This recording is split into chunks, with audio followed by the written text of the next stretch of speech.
Moving on to 8.0, this is the report of the Education Licensing Committee. Thank you. Board Moderator, can you please elevate Dr. Mary Ann McCarthy?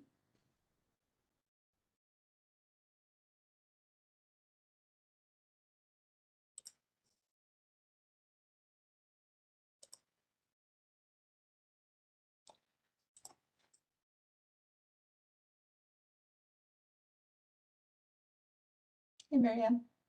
Hi, good afternoon. Mary Ann McCarthy, supervising nursing education consultant, and I am the liaison to the Education and Licensing Committee. Dolores, would you like me to begin? Yes, thank you. I didn't know if you or Jovita was going to begin, so. I was No thinking it worries. was Dolores. Okay, either way, I'll work with you. We're a team. Okay, so on April 20th of 2023, the Education and Licensing Committee met and heard and made recommendations on agenda items 8.1 through 8.4 on this current agenda. Agenda items in 8.5 were deferred from the ELC without recommendation to the board meeting, and so those will be presented today. The board may choose to motion to accept all Education and Licensing Committee recommendations on agenda items 8.1 through 8.4, or the board may choose to pull out any individual agenda item if there are additional concerns that need to be discussed. And so I'm happy to proceed at the board's discretion. Is there any items that any of the board members would like pulled out between 8.1 and 8.4? Seeing that there's no request, I would like to make a motion that the board accepts the recommendations from the ELC committee on items 8.1 through 8.4.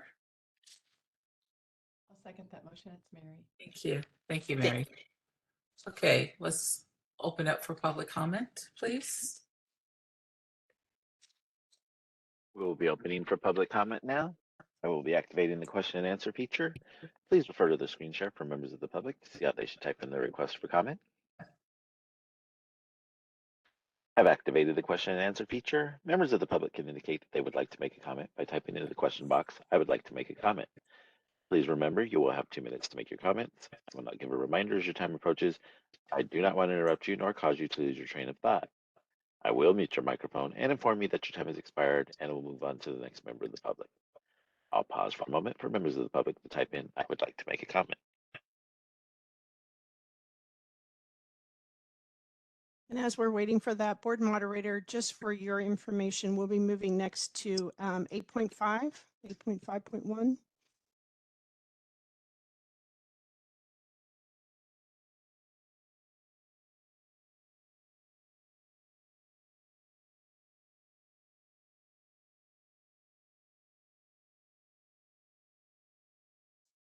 Board President Trujillo, there are no public requests for comment. Would you like me to close this window? Yes, thank you. All right, we'll take it to a vote. Dolores Trujillo votes yes. Vice President Mary Fagan, Mary Fagan, yes. Elizabeth Woods, Woods, yes. Jovita Dominguez, Jovita Dominguez, yes. Patricia Nguyen, Win, yes. David Lawler, David, yes. and Vicki Granowitz. Granowitz, yes. Okay, Thank you Thank so you. much. Thank you so much. Agenda item 8.5, discussion and possible action regarding acceptance of substantive changes to an approved program. 8.5.1 is California State University Northridge baccalaureate degree nursing program. They're requesting an enrollment increase. The information on this program can be found starting on page 126 of your packet. And board moderator, if you could please elevate the presenters for CSU Northridge. So CSU Northridge is in Los Angeles County, and they're requesting an enrollment increase from 80 students to 120 students per year.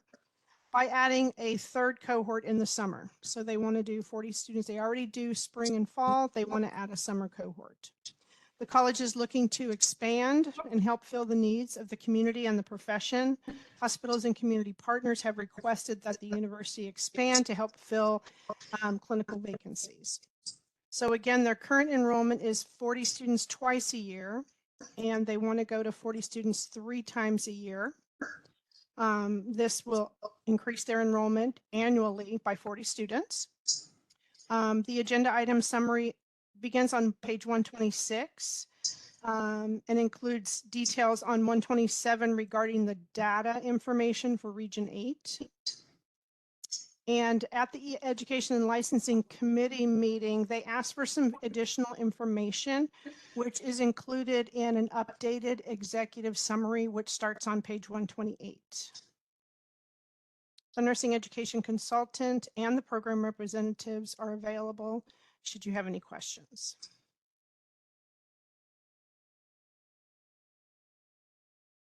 Any questions or comments from the board?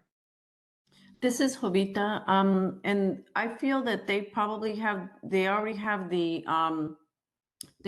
the clinical sites that are approving them. And they are doing it. And they are scheduling it during the summer, which is less students out there in the clinical areas. So I feel that we should. I mean, I personally feel that I would support this. Although they are adding a cohort in the summer, what happens in the fall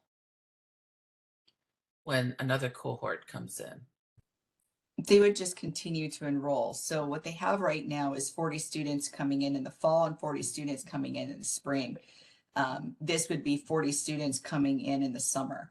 And so as the summer cohort, say you have first semester summer, then they would move to second semester in the fall and then third semester in the spring, and each one so forth. And there'd be a new first semester that starts in spring. So there will always be one cohort in starting every single semester. Okay. Right now, typically your state colleges and university, or public colleges and universities, typically have a fall and spring, and they have intersession in summer and winter, where they don't typically have students on campus as part of our nursing programs. And so this would be a change for this university specific. I do want to make sure to draw the attention, though, that even though that is a change for our state and community colleges, this is something that is practiced frequently with public universities and colleges and private universities and colleges. So this would impact private universities and colleges who do already have a summer cohort out there that utilize those clinical places at that point. And so in the executive summary, they did mention that there were some schools that did respond back to them saying that they would be impacted by this. And so I just want to make sure that our board takes that into consideration when looking at this. In the Education Licensing Committee meeting, I did share a map of the state. I can pull that up right now and reshare it if our board wishes to look at that. But this is in the LA area. LA is an area of nursing school impaction. And that is something that the board does take into consideration when making these decisions for enrollment increase, is what is the effect of having 40 more students coming into the summer clinical rotations in that area on schools that are already utilizing those slots that are already in that area.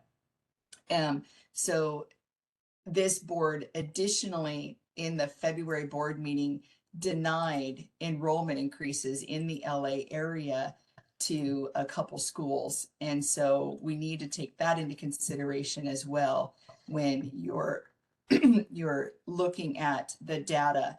And so if you go to page 127 on your materials, it does show that the enrollment decision for the Los Angeles region, which is Region 8 per the census data and what we have sorted here, new student growth in the last 5 years was 1,130 students to this area specifically. The November 2018, there was a board action to defer, but then they came back and they got approved for more.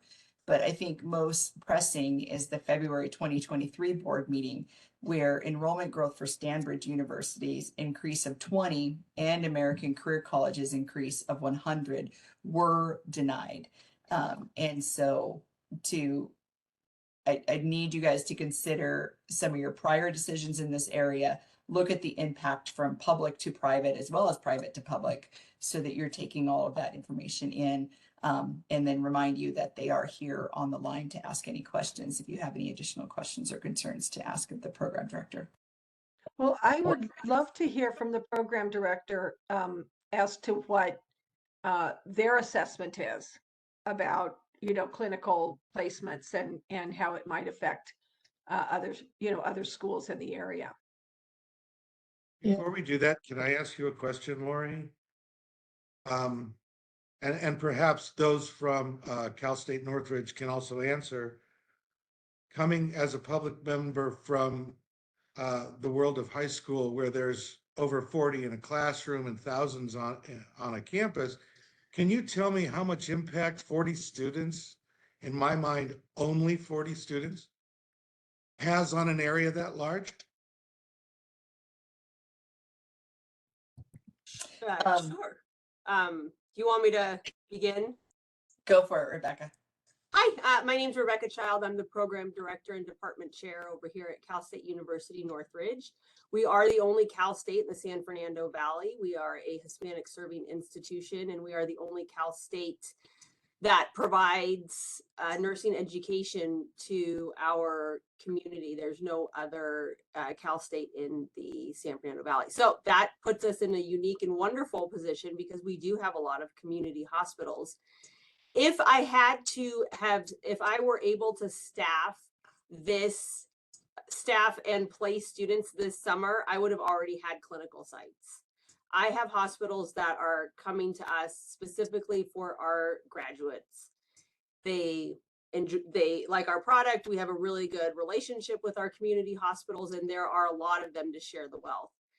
What we've done historically, just to make sure we don't displace anyone, even though the hospitals themselves have made decisions to say no to certain private or community colleges, sometimes even public colleges, is that we've usually taken the less desirable clinical shift, weekends for the most part.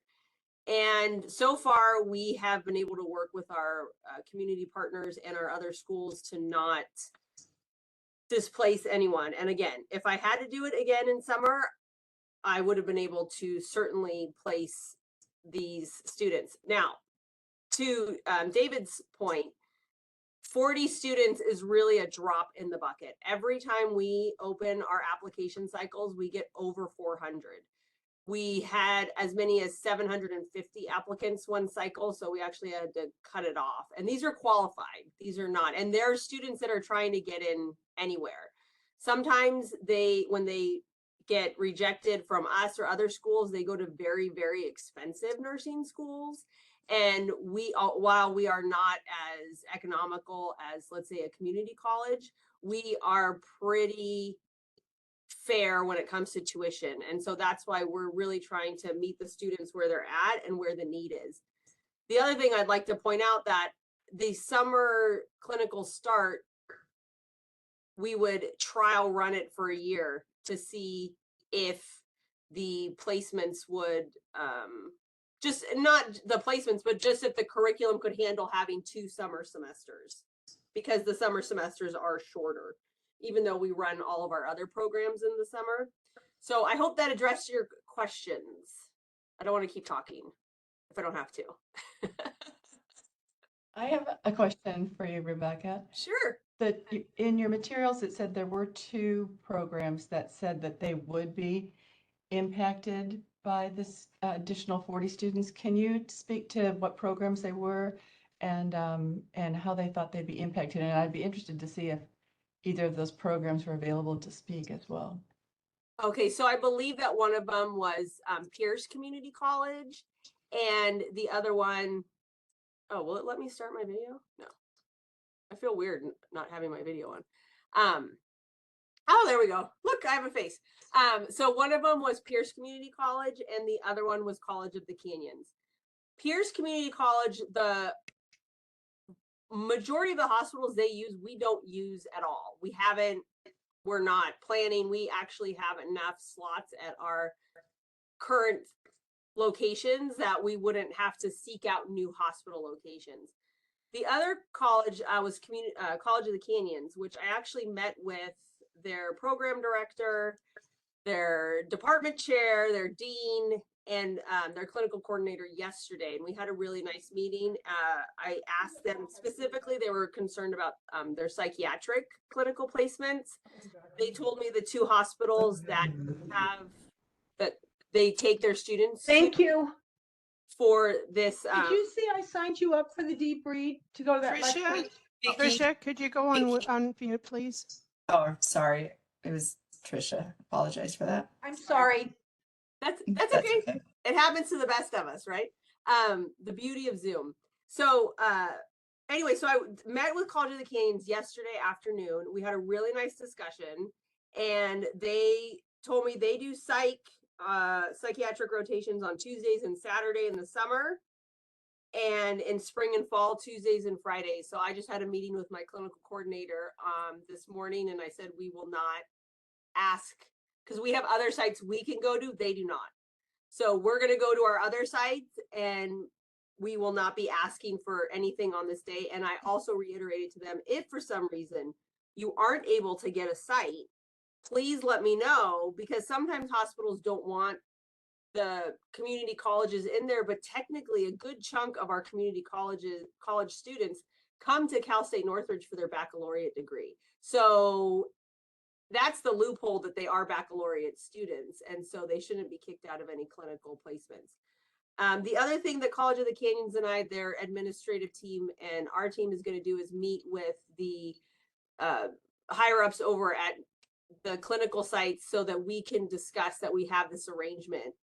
And I think they felt better about it. And I think I was able to discuss with them that in no way are we trying to displace anyone. I mean, even by enrolling another 40 students, it is, as David alluded to, it really is a drop in the bucket in terms of how many people want to be nurses. But my plan is, especially with College of the Canyons, we got cut off yesterday, but to discuss where they do all their clinical rotations so that we can be mindful if for some reason we do have to change or get another site, that we're not stepping on anyone's toes. However, currently we don't need to go and look for any new places. We've actually had to turn down clinical sites because we didn't need them for the summer. So for the semester. So we're kind of in a nice spot in that aspect because we are the only place in the San Fernando Valley. And I really tried to reiterate to everyone that I don't want us to displace anyone. And if that happens, please, please reach out to me. I will probably be stuck being the program director and chair for at least another 5 years. And I will try to embed into the institutional knowledge that we play nicely with others. Thanks, Rebecca. Yes. I do want to share my screen real quick, just so you guys can see that map that we shared previously, so that you guys can take just a visual on the location that we're kind of talking about here. And so this blue dot right here, you can see is California State Northridge. The school that they were talking about right there is College of the Canyons up north of Santa Clarita. And they were the school that mentioned that they would be impacted by this school, as well as this one right here. Sorry about that. Let me get off of that bubble. It is LA Pierce College. So this is a map of our nursing programs in the state. You can see that Cal State Northridge right here is surrounded by nursing programs. There were several that did not respond back after reaching out several times. But there is also California Career College that is right here. There's LA Valley that is very close by, as well as, West Coast University that is very close. And so this is an area that I do want our board to be aware of and look how these clinicals do affect other ones. The school did, I'm going to stop sharing. The school did discuss that they are working with their partners, and that is fantastic. That's all that we can really ask for, right? They do utilize a consortium. We've talked earlier how a consortium is imperative for managing clinical placements, and ultimately our board, I'm sure, would support a statewide consortium if that was ever something that was passed in legislation. But those are the things that we need to kind of take into consideration as you guys make these decisions, is they're not wedded and bedded to these enrollment increases. Don't go to a specific clinical. We don't approve them by clinical place. We approve them by school.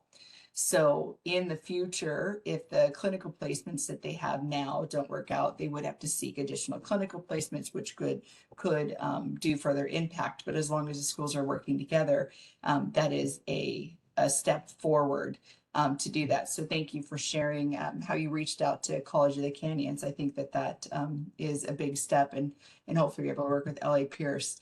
And then just to pull back to the data that I presented from the February board meeting, I know that she's saying that 40 is a drop in the bucket. And yes, for a Cal State University, that seems to be a drop in the bucket, but our board did deny Stanbridge for an increase of 20 in the LA area. Now, Stanbridge is located away from this area when looking at the greater scheme. So absolutely take that into consideration as well.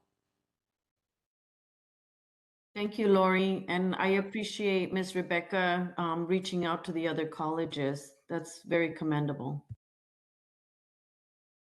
Any other questions or comments from the board? I have some questions. Sure.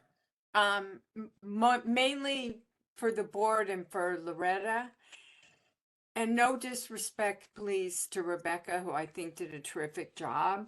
But most of the times these applicants say that they're not going to cause displacement. They say that they've reached out.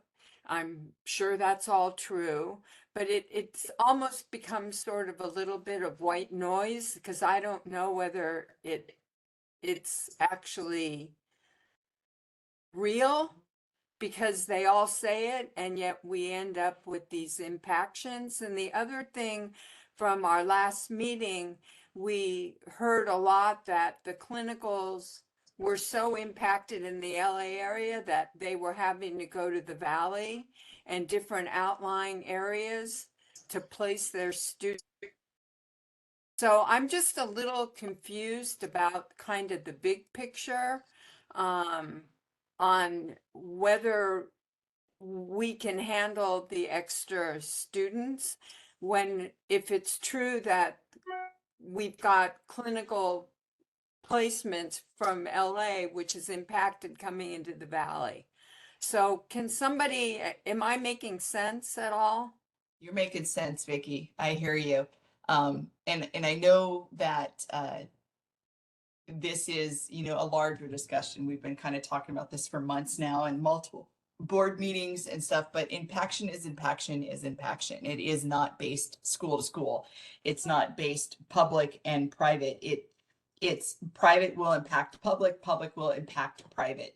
And so there is not an easy way to make decisions with that. And you're correct, Vicki. The LA area is impacted. So they're going to Orange County. Orange County is going to San Diego. They're going over into Ontario. They're going into San Bernardino. They are, this was shared in our education licensing committee meeting materials earlier on, that you can see that they lost their pediatric sites. And so it's an LA based school, and they're now going to San Bernardino to find a pediatric site. And that's in the material that's presented from our board today. So you're absolutely correct that the impaction is there in the LA area.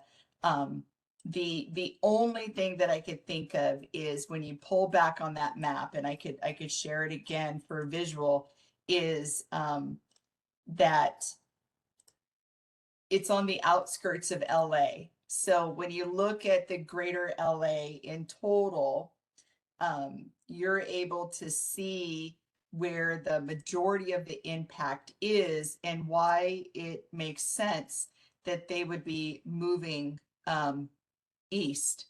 And so when you've got schools, you know, say in this area down here, Biola, West Coast. Can I interrupt for a second? I Absolutely. grew up here, Yeah. and Northridge is just over the hill from LA.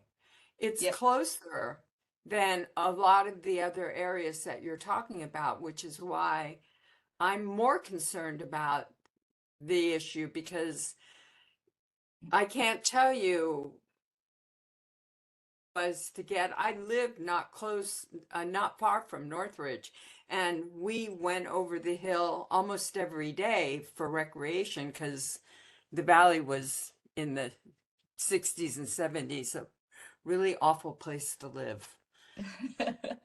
So when you look at the clustering of schools, right? The clustering of schools, you can see primarily in through the Anaheim, Long Beach, Pasadena, et cetera. And so this is right here. And you do see them going east into Ontario, into San Bernardino, as they said they were. This highlight right here is CSU Northridge. You can see that it is on the outskirts of the clustering of schools that fill in the LA and Orange County area. And so that's more what I was referring to, not just specifically location, because as you know, we do know that it goes up Santa Clarita and through the Grapevine, et cetera, to Bakersfield. But when you look at this and you're looking at Simi Valley, Thousand Oaks, there's not as many schools in that area. There is a less of an impaction.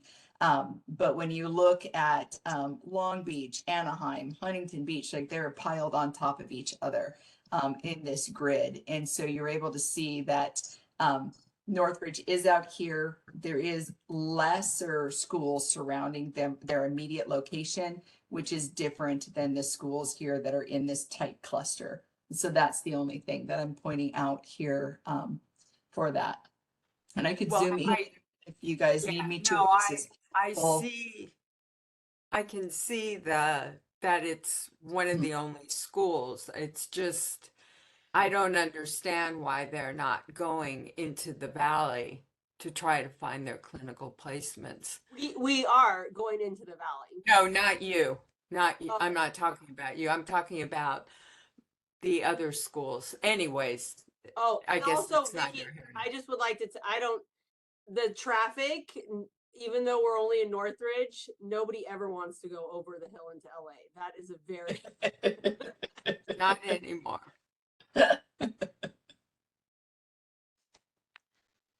So I will stop sharing the screen, and if you guys need anything, just let me know. Thank you, Lori. Any other questions or comments from the board?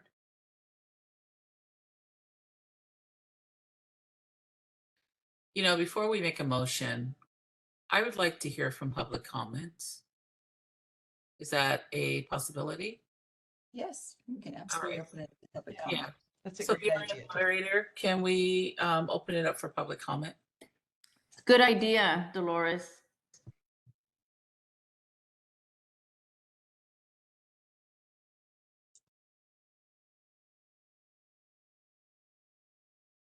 Mark, if you're speaking, you're on mute. Sorry. We will be opening for public comment now. I will be activating the question and answer feature. Please refer to the screen share for members of the public to see how they should type in their request for comment. I've activated the question and answer feature. Members of the public can indicate that they would like to make a comment by typing into the question box, "I would like to make a comment." Please remember, you will have 2 minutes to make your comments. I will not give a reminder as your time approaches. I do not want to interrupt you nor cause you to lose your train of thought. I will mute your microphone and inform you that your time has expired and will move on to the next member of the public. I'll pause for a moment for members of the public to type in, "I would like to make a comment." Tammy Backey would like to make a comment. 1 second, please.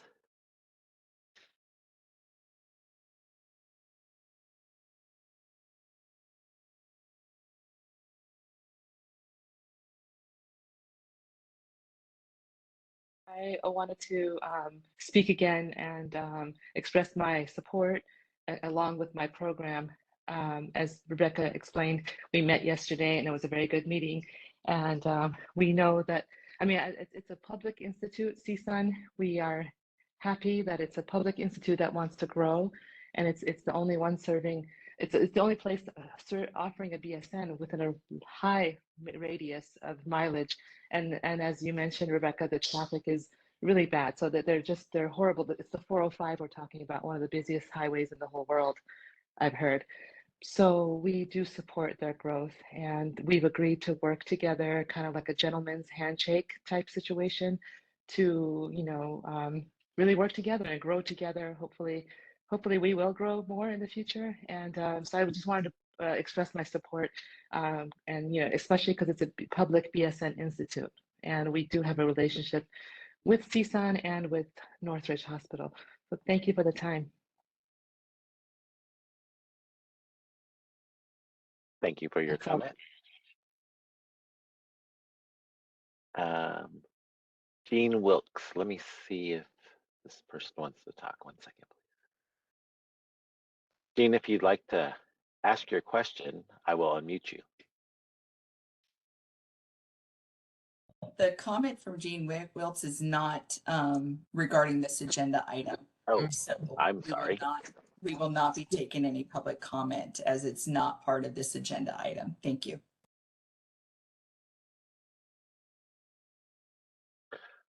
Board President Trujillo, there are no other public requests for comments. Would you like me to close this window? Yes, thank you. And if I just might add, that a gentleman's handshake and a gentlewoman's email, because we were virtual, and I also plan to put it in our next faculty meeting minute so that there is record of this discussion that we've had with College of the Canyons. Thank you, Rebecca. And Rebecca, remind me again, I know you responded, but the Pierce College, you reached out to them and weren't able to engage in the same type of dialogue, or were you? Correct, but I didn't feel, I guess, as compelled because we don't really use the same hospitals that they use. So I'm happy to stay to stay out of their hospitals, I guess, if you can say, because we have opportunities at our current place. And quite frankly, increasing an enrollment to 40 is probably the max that Cal State Northridge could do for at least another 5 years, unless we find a really rich uncle who wants to donate a lot of money. So. And I'm assuming there probably was no one from Pierce College and the participants, or they probably would have wanted to make a comment, I'm thinking.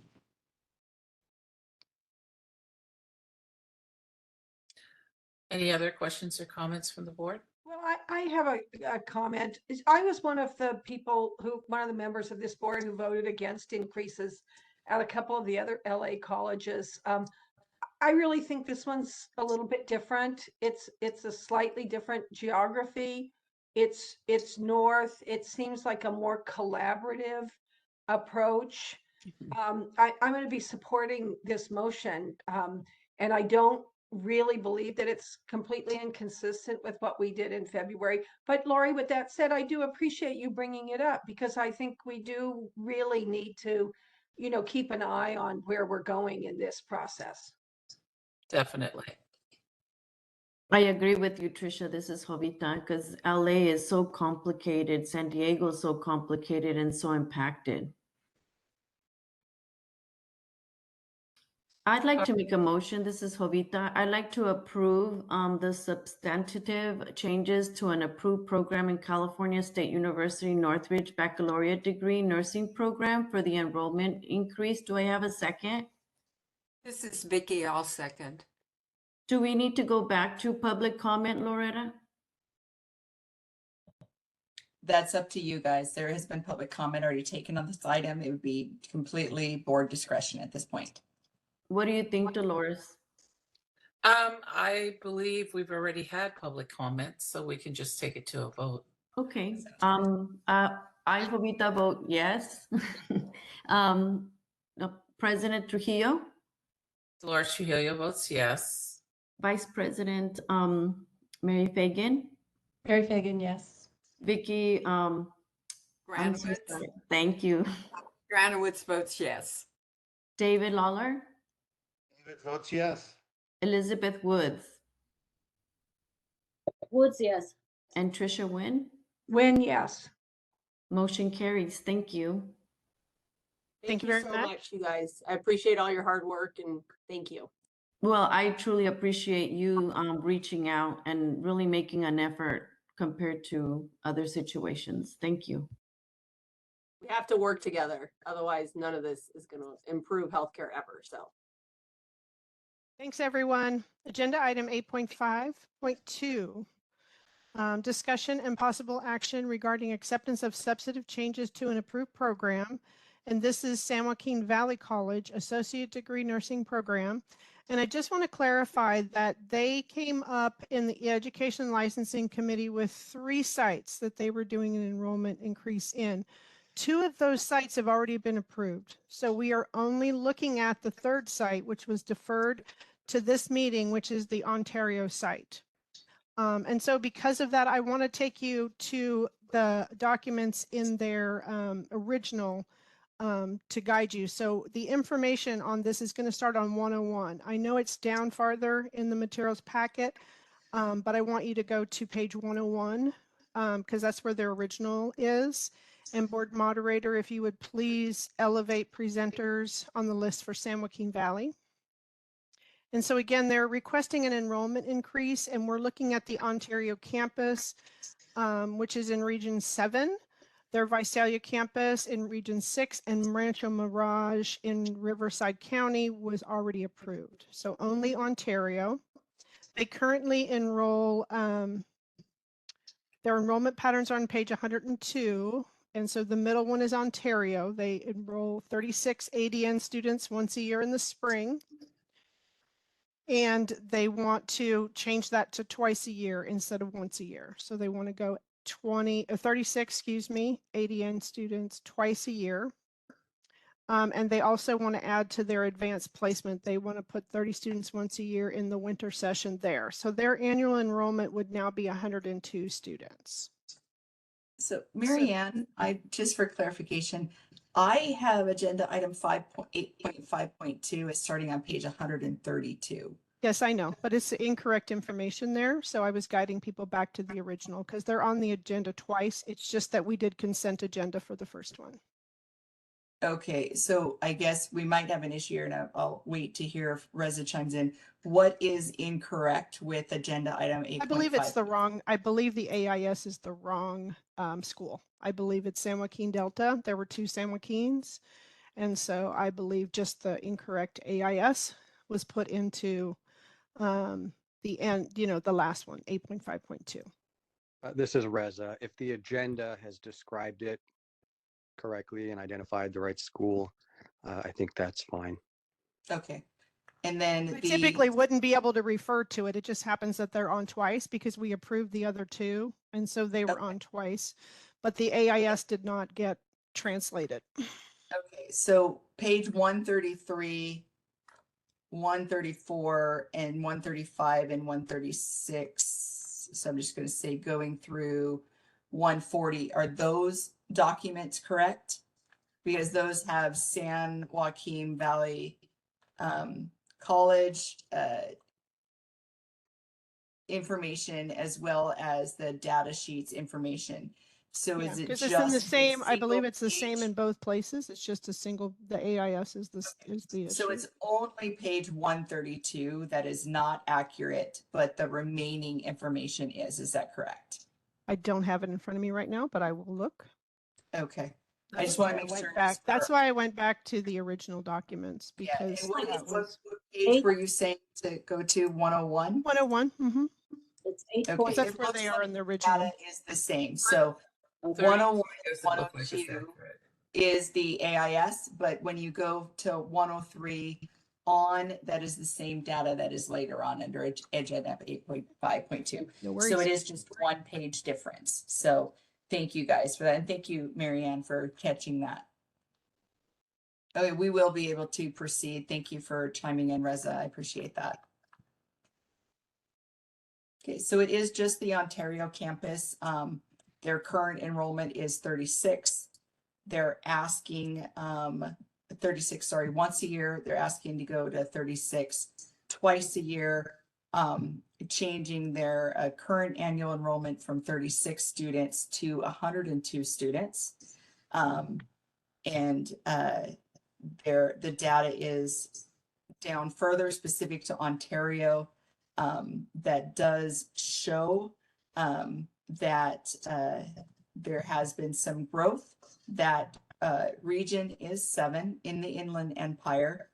And so they were grouped in with the Rancho Mirage one, but that was only an increase of 6. So that's why our Education Licensing Committee was able to easily approve that. But this looks like it is an increase of 66 students to get to that same enrollment. This would put the exact same enrollment at each one of their campuses, which is really good for staffing, for faculty, for budget planning, and for clinical planning. And so that is a positive. But I did want to go ahead and point out that that the Inland Empire has grown in the last 5 years of 1,264 new students approved into that area. That area is Ontario, Palm Desert, Riverside, Blythe, Loma Linda, etc. And if you do need me to give any more information, I would be happy to. When we did have discussions around this at the February board meeting, there was not, I believe there wasn't any denials in this specific area, but there was a really robust discussion between many programs that were coming in to ask for increases. And we did have an enrollment increase to Riverside, as well as, I believe, American Career College. And there may have even been more, maybe even GCC and stuff at the February board meeting. And in part of those discussions, they were looking at the potential impact into Riverside now that has grown. And to reference back to what Vicki had kind of talked about in the last agenda item, is that migration of students. And as you guys were able to see on that map, the LA area colleges and universities are moving east. And they're the one of them in our materials today even talk about how they're in LA and they're looking at San Bernardino. And so we need to have an awareness of that there are schools in these impacted areas that are going to these locations to take care of their students that are currently enrolled. We were just told recently from San Diego based schools that they're going into Palm Desert area to get their clinicals done, that they're going into Temecula, they're going into Ontario and such from San Diego to get clinical placements because of the impaction in the San Diego, Orange County, and LA area. So just want to put that out on your radar as you guys continue to discuss this agenda item. Thank you. Lori, do you think you can put that map back up, please? Yes, I sure can. Give me 1 second Thank you. to pull it up. And just so our board knows, I am working to get this map put onto our website so that everybody can see it. This is not the BRN's map, which is why it's not on the website. I am plagiarizing it completely right now by sharing it with you guys. This was put together through CO80N, and that is why it's not on our website, because it's not our material. So this is where we're looking at right here. This is in the Ontario area. So I'm going to pull up, excuse me, San Joaquin Valley for you guys. So you can see where that is located. That is right here in Palm Desert. I will zoom out so you guys can get a visual on that. And so it is on the outskirts of everything. Oh, and that's, sorry, that is the Rancho Mirage campus. I apologize for that. Let me find the Ontario campus. There we go. So more into the cluster here is where you will find the Ontario campus, which is why our board had a little difficulty making, our committee, sorry, had some difficulty making that decision. As you can see, that is right here in this cluster of schools. I'll do one more quick increase here so you guys can see it in regards to Riverside. So that was the college that had an enrollment increase last meeting. Concordia is right here near them. West Coast University is near them. American Career College, which had an enrollment increase, I believe, as well, or at least came forward to it, is right here. And so we also have Arizona College, which is a new college in the area. And then this program is teaching out. But this was a real big focused area in the last year where our board was looking at enrollment increases, and our committee had made either a deferred status or recommended to deny it. And there was a huge outreach done through legislative representatives in that area. And they wrote in letters to really have the growth occur in the Ontario area, saying there was a great need. And based on that input, the board did grant new program approvals to occur in that area. And so when you're looking at that area, I just want to kind of call attention to it. Marcia First School of Nursing has a brand new campus that was approved in February to enroll 135 new students in the Riverside area. Riverside City College grew as well by increasing 80 students. College of the Desert in Riverside grew 80 students, and these are annual numbers. Loma Linda in San Bernardino increased by 40. San Joaquin previously in August of last year in the Rancho Mirage campus and put a new campus in there at 96. Palo Verde was a new program in Riverside area, specifically Blythe. They grew to 20 annually. Concordia University in Ontario, one I just showed you, as their brand new campus as of November 22nd, and their annual enrollment is 216. Stanbridge was in that area and have 160 students annually. American Career College is a new program in Ontario, 125 annually. Arizona College is a new program in Ontario, 120 annually. And so those are the ones in just the last 2 years that our board has grown in this area. And those students will be hitting the workforce here soon. And so I just wanted to make sure that you guys have an awareness of that, and you can see on the location here exactly where those are located. So again, the one right here is the request that is highlighted now, which is San Joaquin Valley. And you are able to see that Arizona College is right there, that West Coast is close by, that, American Career College is there as well, and I believe Concordia. Hopefully that helps you guys make your decision. It wasn't as cut and dry at the committee level, which is why we're at the full board, for the board to opine and make decision. If you may, I will stop sharing if that's helpful. Thank you, Lori. Thank you. Any questions or comments from the board? Yeah, I'd like to hear from the program director if we could. Yes. Martha, can you come off of mute, please? And you're welcome to put on your camera as well.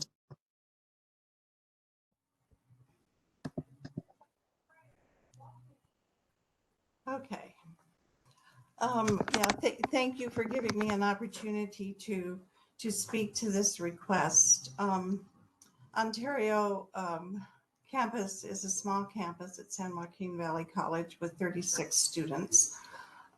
We came here and grew here because when Corinthian Colleges was closed, there were 120 students who were currently enrolled at that college, and they were displaced. So that's how this campus started. And there were 40 admissions twice a year at that time. San Joaquin Valley College did, with Mio's help from the BRN, establish a secondary site for the nursing program here, and that was in 2015. There were a few hiccups, and the performance on the NCLEX wasn't so good. So we had 42 starts of 40 students, and we were then given one start of 36 students, which I came on board in 2017, just after the 5-year approval visit, which had not gone so well. We have worked hard over the last 5.5 years. We've had our 5-year approval visit very recently with Mary Jane Rosenblatt from the BRN, and we had no recommendations and no deficiencies, so we were proud of our progress there. For the Ontario portion of this program, our BRM pass rate has gone from 68% 5 years ago to 100% with our most recent cohort. And the last 4 years, we've been in the 90s, 92, 94, 97, and 100. So we have a good, well-established program, I think. In addition to that, we have clinical partners that we've worked with actually since the program started back in 2008 at Everest College. And then our clinical partners came along with us. Currently, one of our clinical partners, I do want to say something before I get too far into this. We're looking to start a cohort of 36 in August of this year. And we do have a good potential of students of applicants who would be interested in that, though we have let them know that, it's pending BRN approval. The other cohort that was mentioned of 30 students would not start until 2025, and it would be an advanced placement cohort for military, for LVN to RN, and would be a 12-month cohort. And that is something that we could defer at this point if that was something that the board would prefer to do. So as we look at continuing to be here and to grow for the continuity of maintaining faculty, both in the specialty areas as well as in the med-surg areas, it is an advantage to grow. In addition, the Inland Empire is growing twice as fast as the rest of California. So as we project population growth, we know that there are going to be added about 20% more within the next 25 years. And in the Inland Empire, there's a huge evidence of that as far as building new communities, people moving in, and it's continuing out east toward the desert. So there is a population growth that's happening at the same time as these additional schools are coming in. For clinical placements, we're blessed to have well-established clinical placements. We also are in the process of taking advantage of the fact that the BRN has changed the guidelines for simulation and so forth, so we can incorporate more of that into our program. And we've been rich with our clinical placement, and we have well-established clinical placements. And so we're able to share those clinical placements with ourselves as we grow by incorporating more simulation and more community facilities to our program, so that the inpatient resources that we have, we can use for 2 different groups of students at the same time, which really facilitates this request. In addition to that, St. Mary Medical Center in the High Desert in Apple Valley is one of our clinical partners and has been over the course of this program and Everest prior to this. And in discussion with them just recently, their director of telemetry was saying to me, she says, I have 50 and sometimes 70 positions open. They're desperate for nurses. I said, well, what about clinical placements? And she said, as well as their director of education, they said, we have adequate clinical placements. If you can add a cohort of 36 students, we have adequate clinical placement for them. We're a 24/7 operation. And currently we do take weekend clinicals. We do take Mondays and Fridays, which many schools don't want, in deference to our community and state colleges who usually have the midweek clinicals. We've done night clinicals. We're willing to do that. So the clinical, we're not going to really not going to be displacing anybody. And I'm not trying to sugarcoat anything, because I know that as we teach our nursing students, we want them all to have a good foundation in the clinical setting. I can honestly say that we have not taken any clinical sites away from anybody, to my knowledge, over the term of our existence. And with this growth, which really, if it's a cohort of 36 now, is rather modest, I think that we can continue that with our clinical partners without displacing anybody. Thanks, Martha. You're welcome. Thank you. And then real quick, just a reminder to our board members, the workforce need cannot be considered for enrollment increase. Please just go off the data that she gave for clinical placements and the success of the program, because that is what we are mandated to review, and not workplace or workforce need. Thank you. Any other questions or comments from the board? Again, I would like to open it up for public comment before we make a motion. BRN moderator, can you please open for public comment? We will be opening for public comment now. I will be activating the question and answer feature. Please refer to the screen share for members of the public to see how they should type in their request for comment.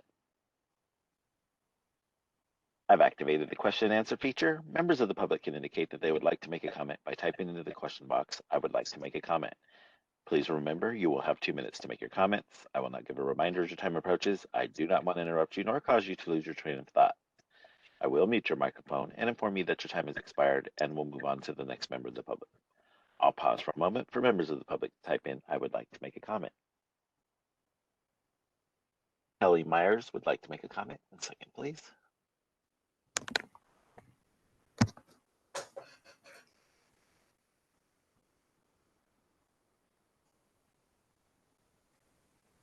Able to hear me? Yes, go ahead. Okay. Hi, my name is Kelly Myers. I am the Director of Telemetry here at St. Mary Medical Center in Apple Valley. And thank you for allowing me to speak. I'm asking that the board grant San Joaquin Valley College's request to increase the enrollment at the Ontario campus, as we are willing to provide more than enough clinical placement to accommodate this request. Right now, for an example, at St. Mary's, we have over 100 open RN positions within our hospital system. And on my floors alone, I have at least 80 telemetry positions. We've been staffing with travelers to cover the need, but it's very expensive and obviously not a long-term solution here in the high desert. So we've partnered with SJVC's Ontario campus with the RN students attending clinical rotations here.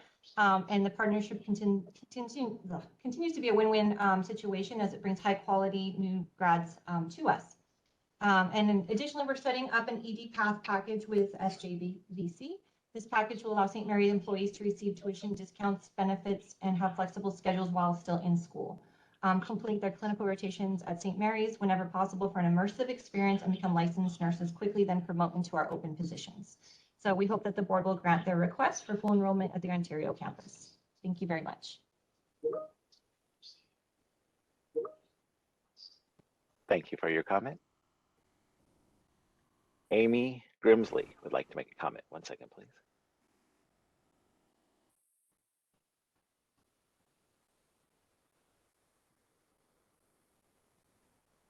My name is Amy Grimsley. I'm the Director of Clinical Education at St. Mary's Medical Center, also in Apple Valley, and thank you for allowing me to speak.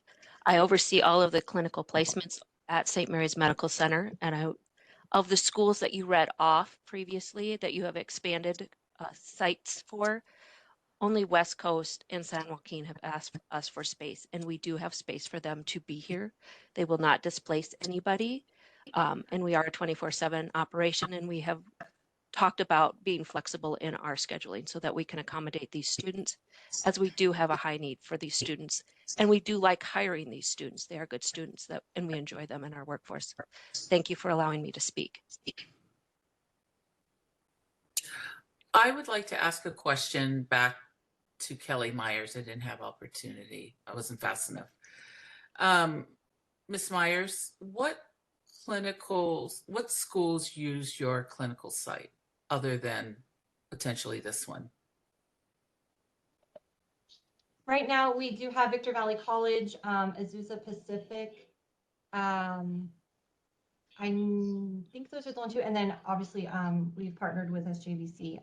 Amy, if she knows of any other ones, those are the ones that I know of. Okay, thank you.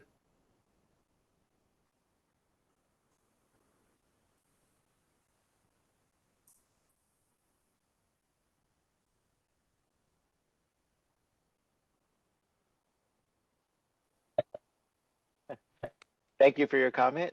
Amy, thank you for your comment as well. Board President Trujillo, there are no other public requests for comment. Would you like me to close this window? Yes, please. Thank you. All right. Any other further questions or comments from the board?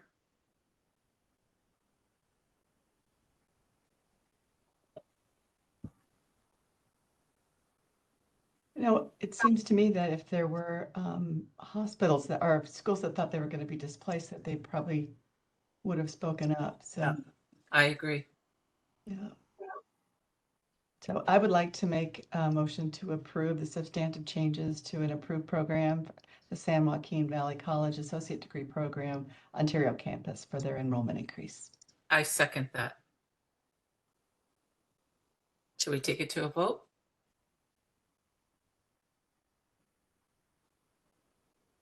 All right, well, we're going to take it to a vote. Dolores Trujillo votes yes. Vice President Mary Fagan? Mary Fagan, yes. Elizabeth Woods? Woods, yes. Jovita Dominguez? Jovita, yes. Patricia Nguyen? Nguyen, yes. David Lawler? David, yes. And Vicki Granowitz? Granowitz, yes. All right, motion carries. Thank you. Thank you. Moving on to 8.6. This is information only, NCLEX update. Thank you. So the NCLEX update is in your materials. And so you can just refer back to them. Again, we continue to do well with our NCLEX numbers. We did, of course, see a drop in NCLEX overall statewide. The assumption is that is from the, that's from the changes that were put forth with COVID and the effects of COVID that I think we'll see for a little while. We may see some continued dropping in our NCLEX pass rates over the next few years, as they did move to the next gen NCLEX, which started in April. And typically when there's a change to the NCLEX, we usually see a nationwide drop over the next few years after that's been implemented. So we're still doing well, 83% pass rate. And as you guys are able to see the numbers on there, we had 14,000 test takers out of the 193,000. So we're at about 7% of those come from us, and our pass rates are well over the national average. So if there's any questions, we're here to answer any questions, but it is pretty standard report that comes from NCSBN that we share with you guys on a quarterly basis. And this is information only, so if the board doesn't have any questions, we can go to public comment. Any questions or comments from the board? All right, VR moderator, can you please open it up for public comment? We will be opening for public comment now. I will be activating the question and answer feature. Please refer to the screen share for members of the public to see how they should type in their request for comment. I've activated the question and answer feature. Members of the public can indicate that they would like to make a comment by typing into the question box, "I would like to make a comment." Please remember, you will have 2 minutes to make your comments. I will not give a reminder as your time approaches. I do not want to interrupt you nor cause you to lose your train of thought. I will mute your microphone and inform you that your time has expired and move on to the next member of the public. I'll pause for a moment for members of the public to type in, "I would like to make a comment."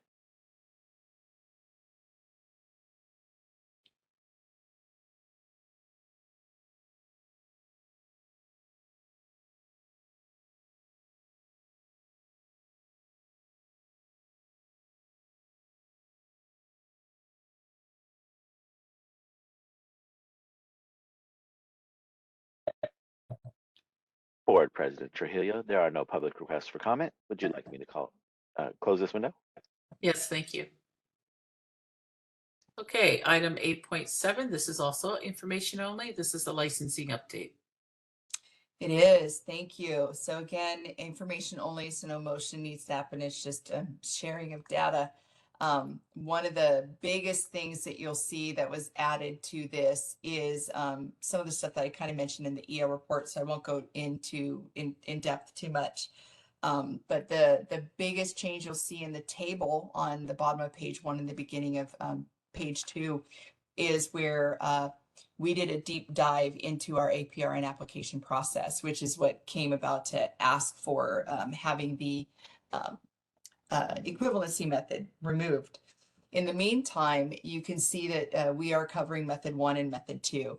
Method 1 is currently for nurse practitioner, nurse midwife, and furnishing to come in through no documents needing submitted by the applicant at all. They complete the application, they pay their fee for the application, and the nursing program director signs into the portal that our pre-licensure nursing programs use and say, yes, they've met all the criteria. And because our nursing education consultants have approved all of the nurse practitioner programs in the state, they are able to do so. We know that they meet our criteria. There are only 2 nurse midwife programs in our entire state right now. They do not need to be board approved. We have no legal authority to approve them unless they voluntarily want us to review them. And both of those programs do have us voluntarily review them. They are in compliance with board's rules and regulations, as well as the education requirements for the nurse midwife. So again, both of those programs are able to utilize the same process by not having to have the applicants have to submit any documentation that the nursing program signs in and does it. With that, we started looking at the clinical nurse specialist as well as the nurse anesthetist.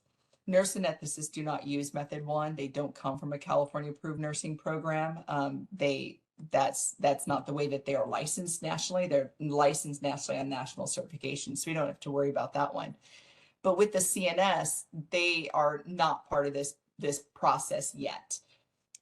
We do have CNS programs in California, and similar to the nurse practitioner, the CNS programs offer different tracks for approval. So with our CNS programs, again, very similar to our nurse midwives, they do not require the board to approve them. That is something that I'm sure that our advisory committees will take a look at and see if that's something that they want to continue. But as part of that, we do have 13, it looks like 13 schools in California that offer CNS programs. Of the 13 schools that offer these programs, the majority offer the ones that are eligible for national certification. That is an APR and consensus model requirement for pediatrics, neonatal, and adult geri. So those programs, once they're reviewed by our nursing education consultants, would be able to utilize method 1, very similar to our nurse practitioner and our nurse midwives.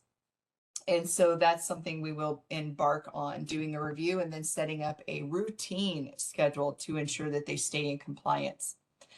There are 2 programs currently that offer tracks that are not approvable for national certification.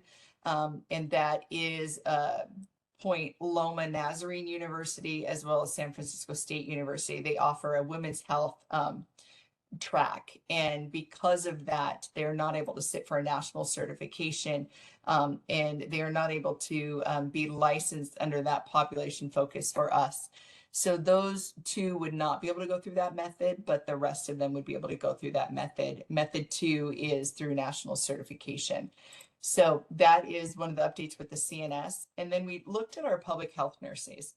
Our public health nurses is another very large application pool that we utilize. And we did an update at least a year, if not a year and a half ago, that allowed for, if they graduated from a California pre-licensure program in a BSN or an entry-level master's that had the PHN component approved, that their data would be transferred or cloned to this new application.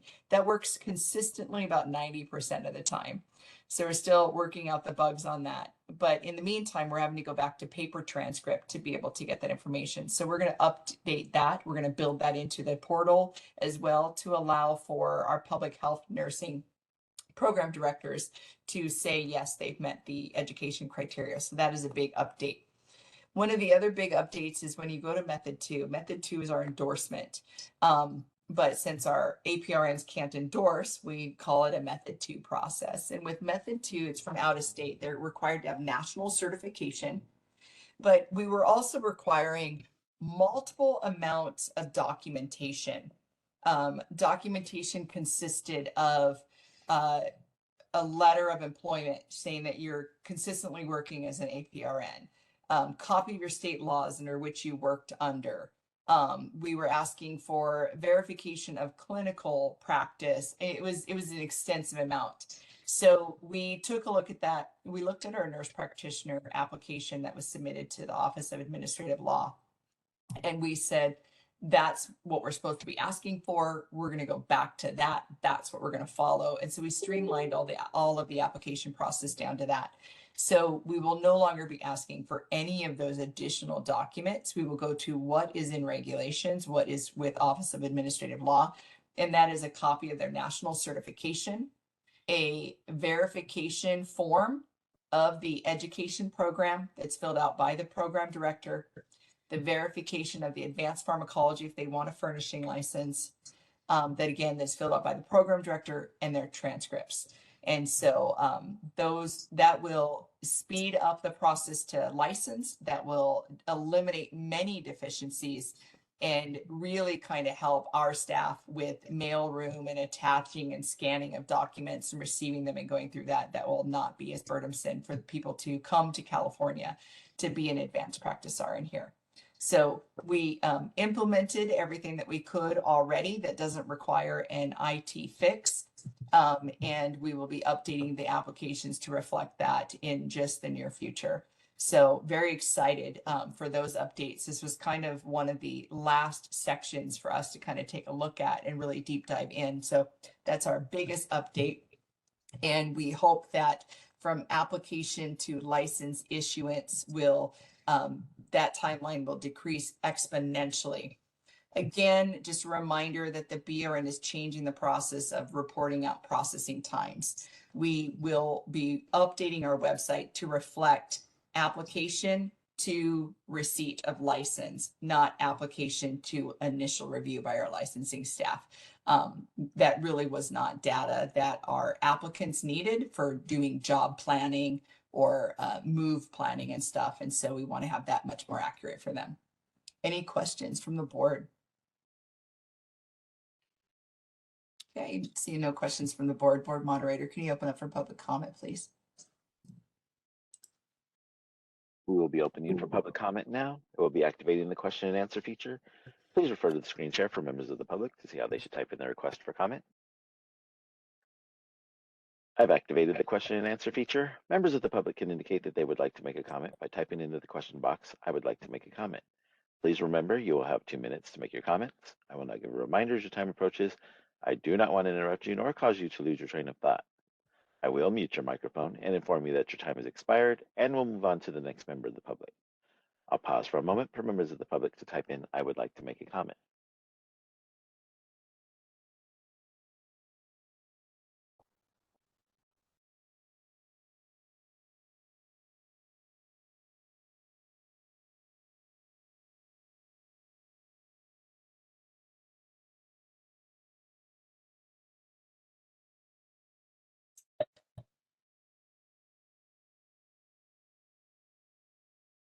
Board President Trujillo, there are no public requests for comment. Would you like me to close this window?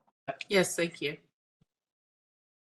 Before advancing to 9.0, I would like to request that we take a 5-minute bio break. Sounds great. Come back at 3 o'clock for the report from the Enforcement Intervention Committee. And board moderator, if you can elevate Shannon Johnson for that, that would be fantastic. Thank you.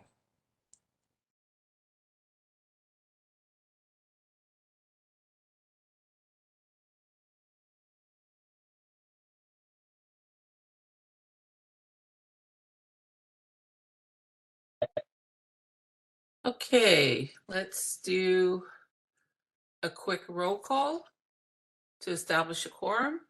Make sure our quorum is still established. Dolores Trujillo, present. Vice President Mary Fagan. Mary Fagan, I'm here. Thank you. Elizabeth Woods. Present. Jovita Dominguez. Jovita here. Patricia Nguyen. Tricia's here. David Lawler. David's here. And Vicki Granowitz. Vicky's here too. Okay, quorum has been established. Moving on to item 9.0. This is the report of the Enforcement Intervention Committee. Great, thanks very much. So the first item, item 9.1, it's information only, and it's a update on enforcement and investigation. And I'm hoping that Shannon is going to present this item. Yes, I am. Thank Good you. afternoon, everybody. So this is 9.1, information only. This is update on the enforcement, intervention, and investigations. Just some general overview. So we're still continuing to work with National Council for a 5-year data project that they're doing. So we'll give any updates as we move along, but we're still in the process of that, which just started last year. We do have our mapping still continuing. It is the Organization of Improvement Office, OIO, and they've already mapped out complaint intake, our our probation unit, I believe discipline, and now they're getting ready to start with our intervention program and citations desk. So that's exciting. We're kind of nearing the end. We're still recruiting expert practice consultants. We just revised a new pamphlet for outreach purposes to kind of target some of those areas where we desperately need additional experts. The biggest one is the long-term care, the SNFs and geriatric. That's one of the biggest areas. Not to mention the other ones that are listed here on the agenda, but we always need experts in all areas. But there are some that with more need than others. Continue to post. The link is here if anyone's interested in becoming an expert with the board. If you go to our website, it will list out what the criteria is to be eligible for an expert, and there's an application, a link to an application you can fill out there as well. With complaint intake, the analysts are working with DFI, our Division of Investigations, and they just received some training on performing some initial desk investigations. This is just to obtain information that we need and to determine if the board has jurisdiction in these cases. So basically, we're doing a little bit of legwork up front. It's saving us a lot of time, and it's helping the investigators out in the field as well. So we're a few months into that, and it's going really, really well. For investigations, DFI and BRN, we're still in the pilot program. We've extended it to December of this year. So we will give you more updates as we move through or towards the end of the year. And then for discipline, As of April 24th, 11% of our pending cases have been at the AG for more than a year. So we're still holding pretty strong with our cases as far as timeframes and aging. And even through the pandemic, we were able to keep our numbers pretty strong with discipline. We do have a currently still the Discipline Staff Services Manager 1. We're still recruiting for that position. That is the position that became vacant when Tim Bunger got promoted from the SSM1 in discipline to the Deputy Chief over Discipline and Probation. So we still have that vacancy that we're trying to fill. The probation monitors are currently working on procedures. As Lori spoke earlier, talking about in her update, she's been assisting because we do have the enforcement NEC vacancy. So Lori's been assisting probation with employment approvals, employment modifications, and course assignments and course approvals. So they're working with Lori on that. And then hopefully we will have a new NEC and enforcement soon that we can train, and Lori can have her normal daily task back, which I'm sure she'll be excited about. Intervention. So Jenny Matthews, who is the project manager for Maximus, or the program manager, she attended the annual education conference. So NOAP, it's actually this week. She's actually there right now. And NOAP is the National Organization of Alternative Programs. Normally, we also have BRN representation there, but the last couple of years, we haven't been able to do that as the states that they're holding them in, we're not able to travel to right now. So hopefully in the future we will be. But she is attending NOAP right now. So hopefully she'll bring back some really good information for us. And we're continuing to recruit for our intervention evaluation committee members. So currently there are several vacancies, not as much as there were before, because we've been doing a pretty good job at recruitment. So listed in the table on here, we have a vacancy in Sacramento for a physician, one in the Bay Area for a nurse member. We have a couple in the Central Valley for a nurse member and a physician member. Then on our Central Coast, we have a physician member vacancy. We have a nurse vacancy in Riverside, a physician vacancy in San Diego, and then we have two vacancies in Northern California. One is for a nurse member and one is for a physician member. And then as we move on into 9.2, should you appoint and reappoint some of these positions, some of these vacancies will be taken care of. Shannon, as long as we're on this topic, could you maybe describe how you do recruitment? I mean, how does that happen? So we do recruitment a couple ways. I mean, we have our social media. We try to do reach out on all our social media points that BRN has. We've created some outreach that we kind of cycle through them in our social media. We also have questions on the renewal applications. If they are interested, I believe we have two, one for the expert practice consultants and one for the IEC member positions. So we reach out that way. We also send information out. So a lot of our successful completions, once they meet the criteria, we do reach out to them to let them know that if they meet the criteria that we have in place for an IEC member, that they're more than welcome to apply to be a member. So we're trying all kinds of different outlets. I know we were compiling a list of a lot of rehabilitation facilities where we do have, a lot of public recruitment we could do through that. Nurses, we don't seem to have as much of a problem finding because we have a lot more access to nurses' information as far as email addresses and so on. And then MedBoard has also been assisting us in putting some information out on their social media for us to try and get physician members. Thank you very much. That's helpful. You're welcome. So the rest of this agenda item is just our statistical information. So table A is all of the different units within the enforcement division and where we are right now. So it looks like as of, it was, let me see, May 4th, we've received about 6,550 in complaints. I'm not going to go through all of the statistical information, but table A is all the different units. Table B, well, actually, let me say table A, there are 3 graphs following that, and those are based on table A, just kind of giving you a visual. And then we have table B, which is BRN's performance measures, and that is fiscal year to date. And so we have it through April. So you can kind of see what our case volume has been each month, how much time it takes in our intake process, how much time investigations takes, our pre-AG time, which is from investigations to actually getting it referred over. And then the post-AG time includes not only once the AG receives it, filing and serving the pleading, getting the stipulated settlement taken care of, or if we go to hearing, and then the final decision being adopted by the board, voted on and adopted by the board, and then processed by internal staff. So that last post-AG time actually encompasses quite a bit, but that breaks it down by month for you. Are there any questions on 9.1? Thanks very much, Shannon. That was really helpful. Are there questions from members on any of this? Do we need to go, even though it's information, do we need to go to public comment before the next item? We normally do.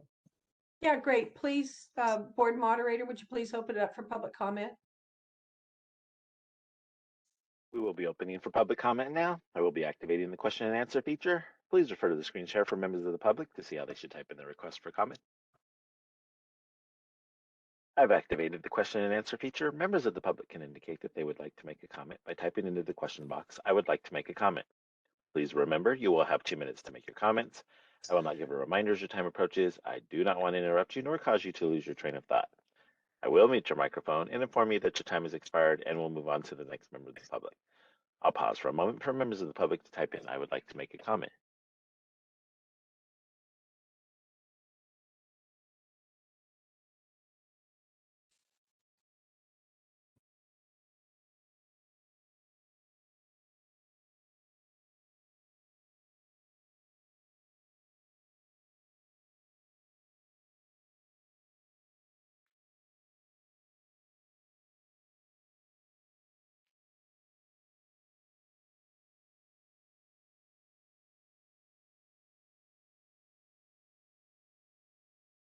And I'm sorry, is it Committee Chair Wynn? Are you running this portion?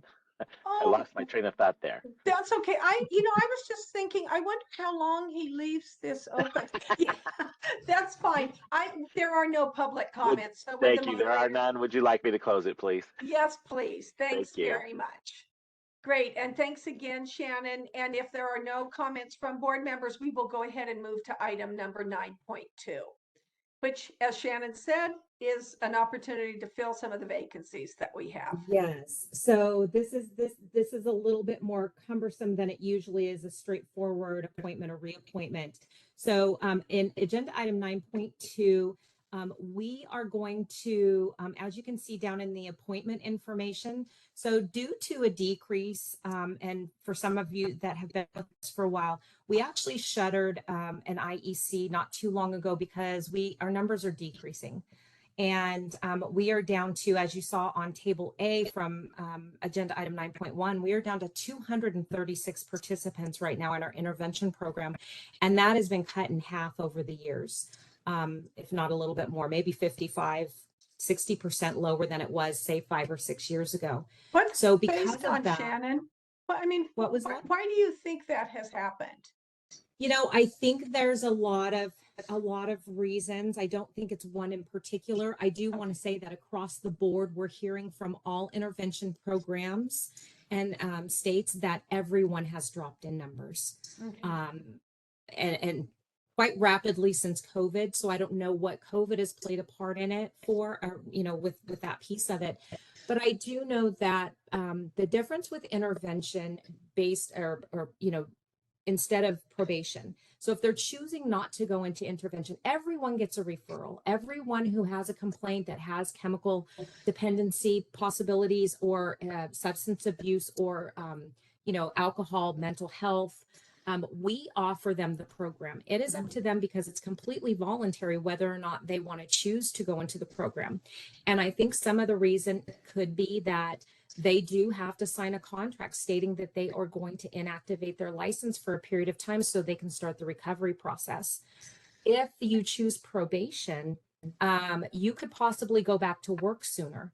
So there's some areas we've been talking a little bit more recently about return to work for intervention and what that could look like, a step down approach, so we can actually get them working and have them monitored for a longer period of time. But the program's usually three to 5 years in length. So that could be one of the issues, because even though they do, they can apply for disability to try and help with, their lack of income, it doesn't pay as much as what you would need. I mean, you think of a nurse's salary, and if they're the sole breadwinner for the home, it's quite an impact to lose your income.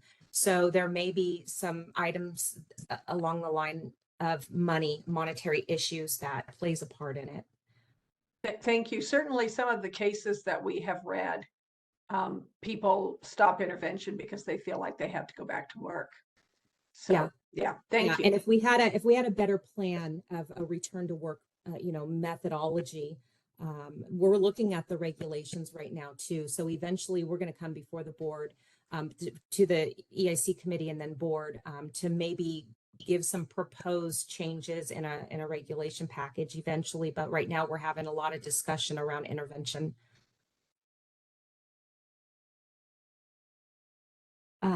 So to continue on with this, so with that being said, IEC 2 and IEC 6, we are going to be shuttering those. Before, when we shuttered, we shuttered because we had complete vacancy in that IEC. So we didn't have any IEC members to move to another IEC. In this particular case, the participants are going to be transferred to other IECs so they can continue out, their terms. And so we want to shutter IEC 2 and IEC 6. So below in that table are the names of the IEC members that we would like to appoint from IEC 2 and IEC 6 to fill the vacancies in IEC 7, 9, 10, and 11. So we're going to kind of spread them out between those four. So, and then if approved, then IEC 7, 9, and 10 won't have any vacancies at all. And then IEC 11 will only have one vacancy. So when you look at the table, all of the ones that we're moving are all of the ones on top that are appointments. So what I'm asking is for a motion and for the board to vote on to approve Barry Levine to move to IEC 7, William Gould to move to IEC 11, Humphrey Ogg to move to IEC 11, and then Cheryl Janis, IEC 9, Julius, and if I don't pronounce this right, I apologize, Muzenzi to IEC 10, and then Colleen Burks to IEC 9. The ones below that they're staying in their IECs. They have just already came to the end of their first 4-year term. So we want to reappoint them to their second 4-year term. And that would be Victoria Pontel to IEC 10, Lori Koplinger to IEC 5, and Carrie Randazzo to IEC 5 for the reappointments. Great, thank you very much. Are there any questions or comments from board members? No. Hearing none, then I'll move that we accept the appointments and reappointments as stated by Shannon to the intervention evaluation committees. I will second. So we have a motion and a second. Would the board moderator please take us to public comment? We will be opening for public comment now. I will be activating the question and answer feature. Please refer to the screen share for members of the public to see how they should type in their request for comment. I've activated the question and answer feature. Members of the public can indicate that they would like to make a comment by typing into the question box, "I would like to make a comment." Please remember, you will have 2 minutes to make your comments. I will not give a reminder as your time approaches. I do not want to interrupt you nor cause you to lose your train of thought. I will mute your microphone and inform you that your time has expired, and we'll move on to the next member of the public. I'll pause for a moment for members of the public to type in, "I would like to make a comment."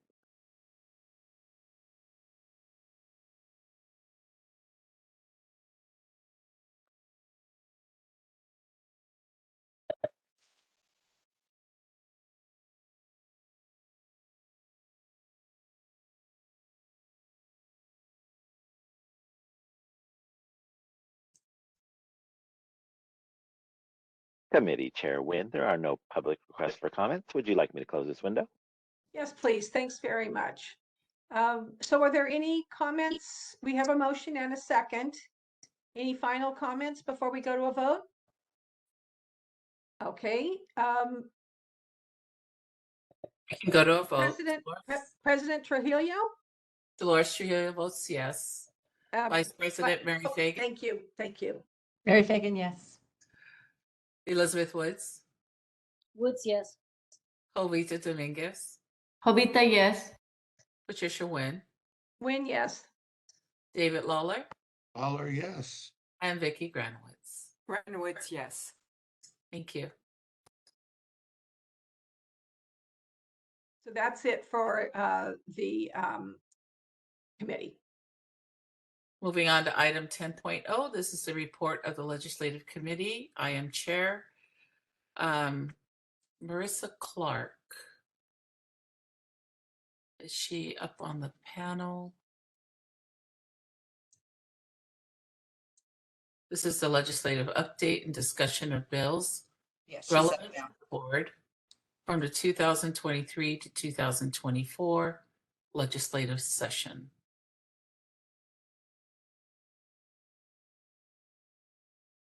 Marissa? I was on You mute. My apologies. Good afternoon, everyone. This meeting has been moving nice and fast. I wasn't sure if I would come up or if it'd be tomorrow. So I'm glad to end us out. So I will just jump right in and give kind of a little bit of an update on where we're at in the session and then go into the 5 bills that are on the agenda. So since our last meeting, the deadline for bills to get out of policy committee in the first house has passed. There were actually 2 bills that the board took a position on that did not pass that deadline, meaning that they were held in policy committee. And so they have essentially died, for lack of a better term, for the time being, that is. However, they can still be acted upon next year since this is just the first year of a 2-year session. So those 2 bills were AB 977 by Assemblymember Rodriguez and AB 1156 by Assemblymember Bonta. What AB 977 was the bill that would have made an assault or battery committed against a healthcare worker who's providing services in the emergency department punishable by up to 1 year in county jail and or up to a $2,000 fine. AB 1156 would have included COVID-19 in the list of injuries that certain hospital employees can acquire on the job and would have created a rebuttable presumption for the purposes of workers' compensation. So those are held in committee for now, but as I said, it is the first year of a 2-year session. So when they reconvene next year, they can always keep moving those forward. It just is on a little bit more of an expedited time frame. So most of the remaining bills we are tracking are in their appropriations committee of the House of Origin. I touched upon a little bit in the legislative overview a few meetings back, but whenever a bill is in appropriations committee and there's the cost is expected to be over a certain threshold, it's placed on something called the suspense file. And then there's a suspense file hearing that happens in each house that is usually right before the deadline to pass bills out of the fiscal committee. And during that hearing, the outcome of all 1,000 or so, for example, this session, I think there's around 1,000 bills total sitting on suspense file. The outcomes are announced in that. And so that hearing is actually scheduled for tomorrow, May 18th. So I will be able to provide an update on how that hearing impacts the remaining bills that we're tracking at our next board meeting. Great. So I will jump right into the bills. So first we have Assembly Bill 1292 by Assemblymember Flora. This bill was discussed at the April board meeting and the board did take a position of oppose due to concerns over public protection and clinical displacement. The bill was then amended the following week, so we are bringing it back before you again for reconsideration, given that the language has changed. The basic premise of the bill is still the same. It would still authorize a student who is a resident of an out-of-state school, who is a resident of the state and enrolled in a pre-licensure distance education nursing program that is based out of state to render nursing services for the purpose of gaining clinical experience in a clinical setting.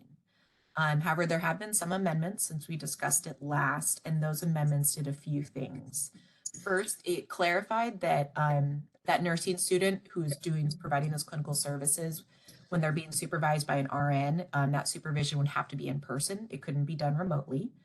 It also specified that a clinical agency or facility cannot offer clinical placements to an out-of-state nursing program if the placements are needed to fulfill the clinical requirements of an in-state board-approved nursing program. The amendments added to the criteria that the out-of-state nursing programs must meet by stating that their student placements cannot impact any students already assigned to the agency or facility. And it included these out-of-state schools in the existing prohibition against making payments for any clinical agency or facility in exchange for clinical placements. And that was put into place for all of our approved nursing programs in our sunset bill. So this would just extend it hypothetically to those other schools should the bill pass. So just some kind of general things to consider. As I mentioned, the current version of the bill still does provide that exemption from board oversight for certain out-of-state nursing programs, which was that main concern discussed at the previous meeting. The recent amendments are really trying to address issues raised around clinical displacement, which was the other issue that was discussed at the meeting, because they included language around prohibiting the school and the healthcare facility from displacing current students. However, it's still somewhat unclear how those provisions would be enforced, given that under this bill, the board wouldn't necessarily have jurisdiction over those out-of-state schools, and the board also doesn't have jurisdiction over the healthcare facilities. So it would be in the law, but whether or not there would become an enforcement arm is still kind of unclear. So that's just kind of a brief overview. Happy to answer any questions or open it for general discussion. Now, it's my understanding, Marissa, that we took an oppose Correct. on this previously. Doesn't sound like really much has changed.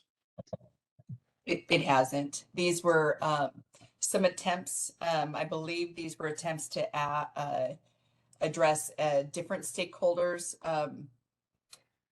opposition to it, but did not address the BRN's opposition. So in the BRN's opposition, we really were more clear that it wasn't just clinical displacement that was the issue, and what was addressed was just clinical displacement. As you guys are aware, in our previous board meetings, we have 2 schools that are closing, Holy Names, as well as Brandman / UMass. Both of those schools are closing, and we know this because we're an approver. They're fully accredited for years to come. So when you base these decisions based on accreditation only, you are losing that board oversight. Again, when we talked about Operation Nightingale, when the board doesn't have oversight, you have a lot of other issues that start to come up. Those schools that were involved in this were accredited. Some of them were. So that's what we need to kind of remember, is that there's been a huge focus the last few years on clinical impaction, thinking that that is really the only thing that the board looks at. But what the board looks at is much more extensive and comprehension when we're looking at the protection of public. And what our board does is we look at risk schools. Are they a new school within 5 years? Do they have a turnover in staff, in administration? What are their pass rates? What are their faculty prepared to teach? Are they competent and recent within the last 5 years? What is their curriculum? Because we have no authority over any of those schools. We don't know what the curriculum is that they're teaching and whether or not they even meet our curriculum requirements. We know that there are schools, Excelsior in New York, that don't have clinicals and they don't meet our requirements, yet they're an accredited program. They are fully accredited. We have a law based, we have a court decision that evaluates the schools as they cannot be licensed in California. So it is really a public protection issue when we defer to accreditors to make decisions on who can come in and out of state and work within our healthcare facilities. The other thing that really was of issue that we were kind of worried about with BRN not having oversight of healthcare facilities and BRN not having any oversight of these out-of-state schools, what happens if there are issues? that are reported to us, right? Because we're the ones that get the reported undisciplined issues. And if a student makes an error that the hospital wants to report, that comes to us. We have no jurisdiction to be able to do anything. Additionally, we have no way to know that these students are even in state. And we are tasked with our board to look at clinical placements and know what the N is, how many slots are available, how many students are needing placements, and what is the total number of clinical placements that our colleges need and universities. We wouldn't be able to even get that information based with this. This would skew our data 100%, and we would not be able to make data-driven decisions going forward if this were to come into our state without BRN oversight. And the way that the bill is currently written, there is no BRN oversight written into it. Any other questions or comments from the board? I would like to make a motion to continue to oppose this bill. With that, Vicky. Thank you. Moving So on to the Vicky bill. was the second, is that correct? I heard Vicky, David. Thank you. So, and then we'll take a vote at the end. So the next bill was Assembly Bill 1577 by Assemblymember Lowe. This bill was also discussed at the April board meeting where the board took a position of watch to see if the language would get fleshed out a bit more. The bill was also amended the following week, the same day as the previous bill. So again, we are bringing it back before you because some changes have occurred. But again, the same basic premise of the bill remains in that it's kind of attempting to collect data on and then connect healthcare facilities' supply of clinical placement slots with the community college nursing programs' need for clinical placement slots is the overall kind of intent. So the recent amendments did add some more details to the reporting requirements, and those include pulling in the Board of Registered Nursing. The amendments also addressed a concern that was raised during the April board meeting around the penalties that were in the law for noncompliance being a bit too harsh when it talked about potential loss of licensure for a healthcare facility. The current version of the bill removed any reference to a hospital potentially losing its licensure over lack of compliance with the bill's provisions and instead just mentions the possibility of a fine. So I'll go quickly through the bill's current provisions because they're pretty short. First, the bill would require a general acute care hospital that is located in the service area of a community college with an approved school of nursing to report to the Department of Healthcare Access and Information, or HCI, and the Board of Registered Nursing on a quarterly basis the number of nursing clinical placements filled by that hospital for that quarter. HCI would then have to categorize that information by hospital, school type, school name, and clinical placement location, and then post that to its website. The bill would also require that by March 1st of each year, a community college with an approved school of nursing must notify both HCI and the board of the number of clinical placements the community college will require for the next academic year. And lastly, the bill states that a general acute care hospital that is located in the service area of a community college with an approved school of nursing must meet the clinical placement needs of community colleges with an approved school of nursing, or they could potentially be subject to a fine. So happy to answer any questions or just open it back up for general discussion. I believe our previous stand was to watch. Correct. Any other questions or comments from the board? This is Jovita. I think we should still watch it because it's still. Are you making that motion? Yes, I make the motion to watch AB 1577. I will second it. Thank you.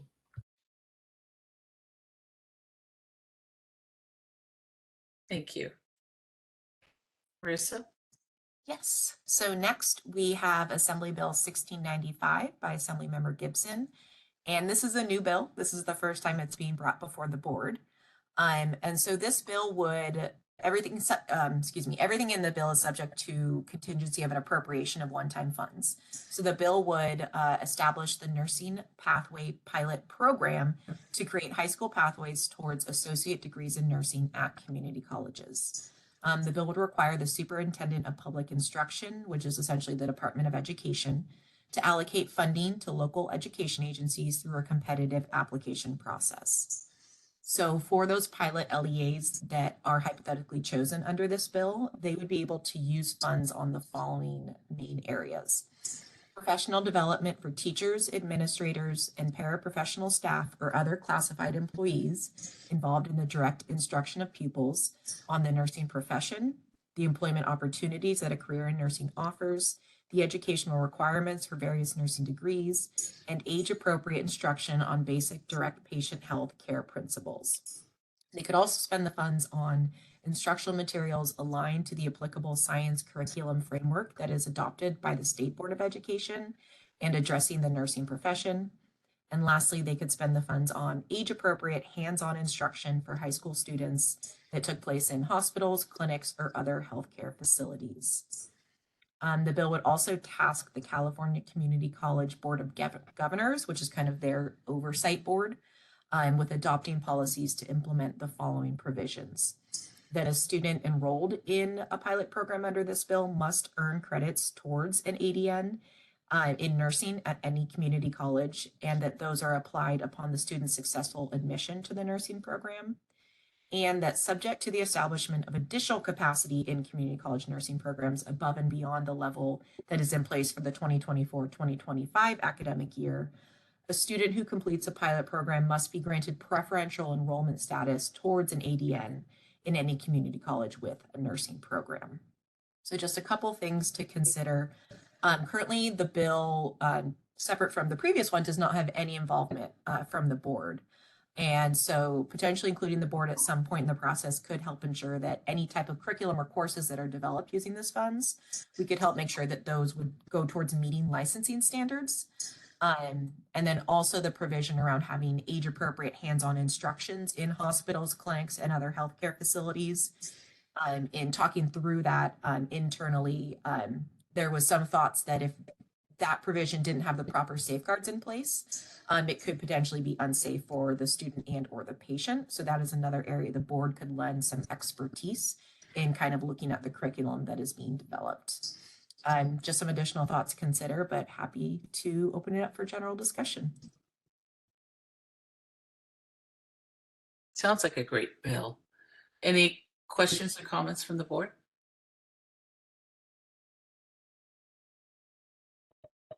So the funding would be for how long? So the funding, it's subject to appropriation either through, I believe language as the Budget Act or another statute. And as of so the May revise came out last Friday, and from my look, I couldn't see anything in there. That doesn't mean it still can't be in the June version that's coming next month.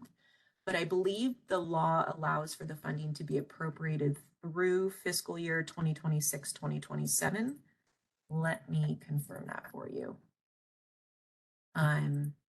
Yes. So the funds would have to be, or the pilot projects would have to be selected by no later than July 1, 2024.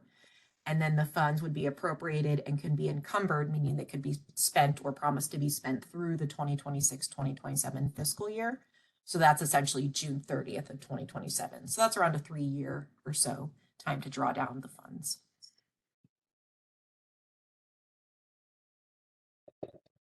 I would like to see the RN involved in this somehow. I was going to say the same thing. If we could do something that requests that. Yeah, I think that this sounds like a great idea, but the details are so, unspecific at this time. And, I would hate to see students that aren't, for whatever reason, aren't heads up and don't see the pilot program, then get displaced or get disadvantaged somehow. But I do think it's a great idea. So I don't know if that's kind of a watch or if that's a support if amended. I mean, I don't know enough right now to even figure out what we would suggest to amend, except that the BRN ought to be involved. And if that's, oh, sorry, go ahead, Mary. Oh, I was going to say, I feel like it's probably a watch because I wouldn't even know how to amend it. There's not enough. Yeah. I don't think we know enough to even say what we'd want amendments to be, but I Yeah, agree too. It I sounds like a agree. good idea. It's just devil's in the details, right? Yeah. I can say that Hartnell started something new, but it was more for LVNs, and I believe they targeted the King City High School or that area where they come straight from high school, but they have a program already set, and they would get accepted by making the commitment that they would take the classes as scheduled, and it would incorporate some LVN and some general ed classes, so that would streamline them faster, not so much faster, but that way they would, if they did have a huge interest in being an LVN and then furthering their career, they wouldn't have lost a lot of that time, and they can make that commitment straight out of high school, which I think is good, because I mean, we know what happens to women. I mean, they either get pregnant, they get married, years go by, and it seems to, I believe they started it this year. It sort of reminds me of that program that Hartnell has right now for the LVNs. So what I'm hearing is a position of watch. I think it'd be good to ask Marissa for some clarification. When our board wants to have the amendment that includes BRN oversight, can we do a watch with amendments to include BRN oversight? I don't think that we can. I think we need to take a position. It's a support with BRN or oppose unless BRN. I don't know that we can watch and still have conversations with the authors about having BRN added into it if we're only watching. Yeah, and I was gonna say, I feel like we can kind of walk both lines. I agree, either if it's, support with the general desire of having BRN, or it could just be we want to have a watch. However, your direction to me could be, connect with the author's office and indicate our desire to discuss or provide TA. So it's not necessarily that we have certain amends we're asking, but we'd love to be involved in the conversation.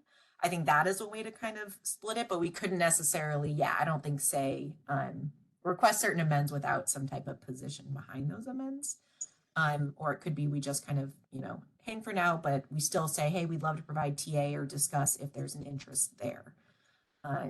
So I think that's the right approach. I mean, just kind of wiggle our way in and see if we can begin to influence some of the decision making and get us to a position where we can support it if possible.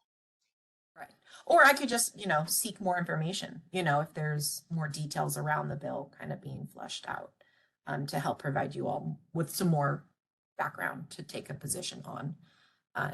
But yeah, or also, as Lori said, it could be a support or with a general, like, we would like to see BRN involvement. What that looks like is open for those discussions. So I can, any way you guys want to go. Possible to just say we support with the proviso that there is a avenue for the BRN to be involved in the project, something like that. This has to do with nursing career. I think that the BRN needs to be involved in it. So that would be a support if that would be a support if amended, correct? And that amendment would be involvement of the BRN. Yeah, BRN oversees all curriculum, Yeah. ADN programs. And when you're looking at the development of a CTE that allows them to have credit towards an ADN program, there needs to be something in there that comes into play there. Right now, for an associate degree program, you need 60 units. We require 58 of those 60 units to be BRN specific licensure requirements. So that is why it is absolutely imperative for BRN to be a part of it from the get-go. our 58 units that are required are anatomy with lab, physiology with lab, micro with lab, psychology, sociology, communications, Lori? English, you know, all of that kind of stuff. So that's where BRN is imperative to have input. Yes. I think we all agree on that. I think we're just trying to craft some language that will make the legislators feel like we're supporting, but that there is an attachment to our support. Agree. And so I'm just trying to figure out how we say we're in support. We're conditionally in support along Marissa, with. That, yeah, that could be you a have recommended language. supportive amend, or I know it's not as common to use. Neutral is a position that can be taken. I think from my standpoint, I'm more concerned that I'm just making sure I'm honoring whatever you all want. I would never, I want to make sure that I can approach the office and I can relay whatever information. I just want to make sure it's what you're asking me to relay. So as long as I have kind of your direction to reach out, we can do that. But yeah, having kind of some type of just clear guidance that I can say, these are the board's wishes. We'd like to see involvement, whatever it is that you all choose. I can be that relayer as long as I. I think it's very important that we are there from the beginning. That we don't have a bill here that talks about nursing and that we don't have ourselves in the middle of it. Okay. And I think that language is based on the way they've written the analysis, is that we move to support if amended to include involvement from the board. Because those are their words. This bill does not have any involvement from the board. Okay, change that and we'll support it. Perfect. I like it. The motion, David? It is. I move that we support the bill Perfect. if amended to include involvement from the board. I'll second that. There you go. Okay.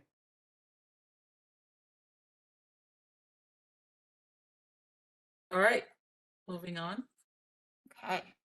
So the next one is Assembly Bill 765 by Assemblymember Wood. And this is also a new bill being brought before you all. And so the bill would make a couple kind of cleanup changes and then one big change. So I'll talk about the smaller ones first. First, the bill would make some minor changes to the current prohibition on an unlicensed person using the words doctor or physician, the letters or prefix DR, and the initials MD, by also including the initials DO in reference to osteopathic doctors. The bill would also expand upon instances where that prohibition I just mentioned would not apply, such as when a person whose use of the word doctor or the prefix DR is not associated with any claim of entitlement to practice medicine. A funny example they gave in the committee analysis for that was Dr. Dre, or maybe an academic doctorate. It wouldn't necessarily be held to that prohibition because there's no entitlement or claim that they would be practicing medicine with that provision. So, however, the main purpose of the bill is to make it a misdemeanor for a person who does not have a valid certificate as a physician and surgeon to use any medical specialty title or any titles, terms, letters, words, abbreviations, descriptions of services, designations, or insignia indicating or implying that the person is licensed to practice under the Medical Practice Act. The full list of terms that are prohibited is kind of exhaustive, so it can be found in the bill language under section 2054C. I also included them all in the bill analysis in your meeting materials, but some general examples of those titles would include terms like anesthesiologist, cardiologist, dermatologist, radiologist, general practitioner, hospitalist, etc. So it's a lot of terms around that kind of nature. So just some general things to consider. Some stakeholders have reached out and raised concerns around having a complete restriction on the use of medical title specialties for anyone other than a physician and surgeon, even if a practitioner's licensed profession precedes the medical title. So for example, certified registered nurse anesthetist currently use several different terms to identify themselves, and those can include, nurse anesthetist, excuse me, I always mess it up, nurse anesthetist, or nurse anesthesiologist. And so under this bill, a CRNA would not be able to use the term nurse anesthesiologist, since anesthesiologist is among the list of those specialty titles that can only be used by someone who is licensed under the Medical Practice Act. The California Association of Nurse Anesthetists pointed out that there are other types of healthcare practitioners besides physicians and surgeons that utilize the term anesthesiologists, obviously such as nurses, but also dentists, veterinarians, and anesthesiologist assistants. So they were arguing that because of that, actually having the ability to use that term helps, because it allows them to use their licensed profession followed by the descriptor to kind of clearly identify their role. In our own kind of Nurse Practice Act, we do have certain written and oral disclosure requirements that are included and are in place for other APRNs, such as nurse practitioners, certified nurse midwives. Some of those are outlined in the bill analysis, and the purpose around those is to really safeguard patients and ensure that they understand that they are not receiving care from a physician and surgeon. So that approach is something that could also be considered. So happy to answer any questions or just open it up for general discussion. So just to add on real quick with Marissa, the purpose of our board is public protection. So when you look at this, you look at it from a public protection standpoint. You really want the patient to understand who they're with. Are they with a nurse practitioner? Are they with a nurse midwife? Are they with a doctor? There are, as we've taken discipline in our board, and other states have taken discipline as well, confusion when a advanced practice nurse decides to say that they are Dr. So-and-so and not providing that additional clarification that I'm Dr. Melby, a nurse practitioner, which, just for clarification, I'm not a doctorate prepared or a nurse practitioner, but I was trying to use that as an example.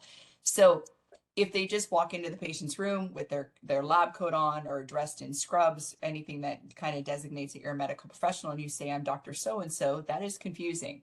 That is why in our law, Marissa shared that our nurse midwives have to disclose verbally that they are not a physician, that they are a nurse midwife, and that if they want to see a physician, they can. And then their patients are required to sign consent forms saying that that's okay for them to continue with them as a nurse midwife.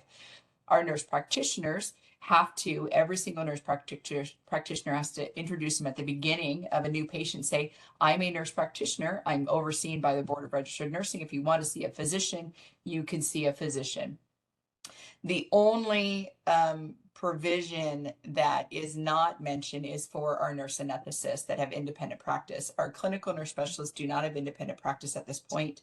And so they're not addressed either, but those are the two APRNs that don't have those specific provisions to identify them past maybe how they would normally introduce themselves. The other thing to take into consideration this when we're looking at the term doctor, none of our advanced practice nurses right now are required under our Nurse Practice Act to be doctorally prepared.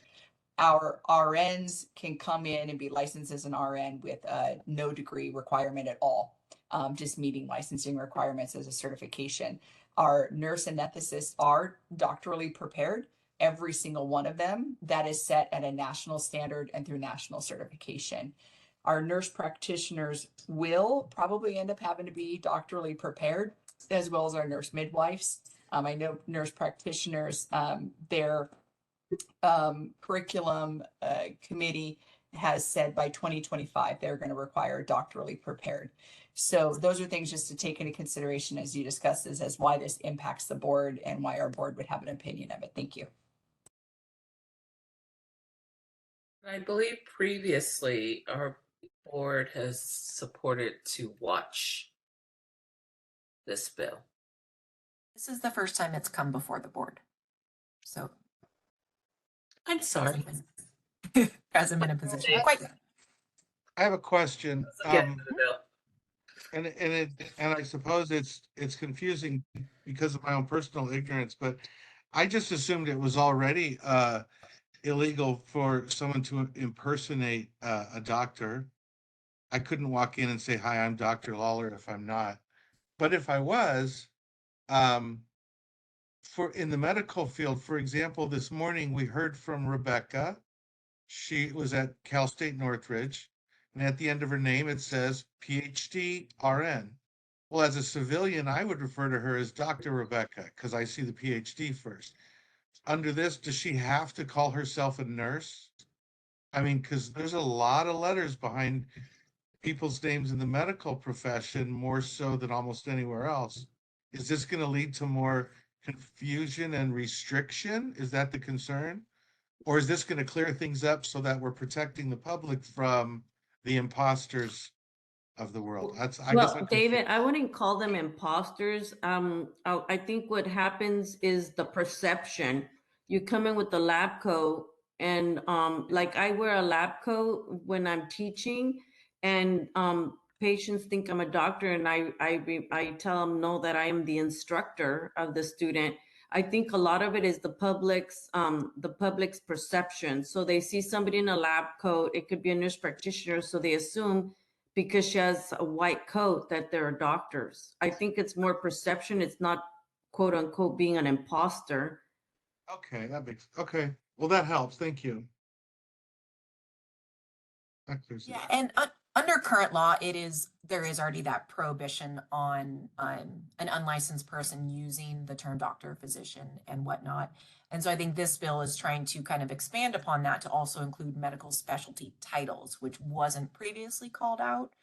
And so there's kind of on both sides, you have one side saying, that'll help with clarity so that, patients understand who is serving them. And on the other side, some stakeholders say, well, being able to combine my licensed profession with that kind of identifier is clarifying in and of itself.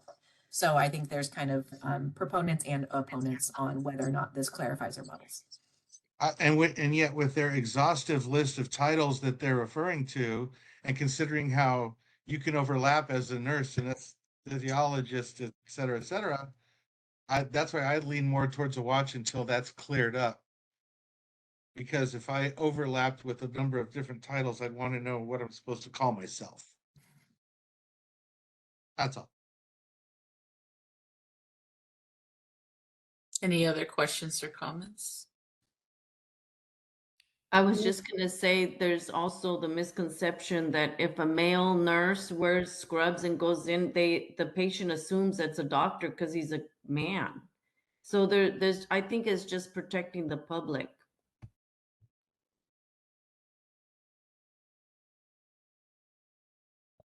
I don't know that legislation needs to really be done to fix this. I think we can fix this within our own Nurse Practice Act through regulation. That's what we've already done through the nurse practitioners by requiring them to identify themselves as a nurse practitioner, whether they're PhD or DNP prepared at all. We do have a lot of a growing population of nurses that do have a terminal degree. And just on our staff, what you guys heard from earlier, I said, hey, Dr. Mary Ann McCarthy, can you please elevate her? And she has a terminal degree, and that is something that she's worked for and she wants to be recognized for. But if she is a clinical nurse specialist, and I guarantee you, if she were to go out there and take care of patients, she would not say, I'm Dr. Mary Ann McCarthy and leave it. She would say, I'm Dr. Mary Ann McCarthy, a clinical nurse specialist, and really give kind of honor to her advanced practice RN title.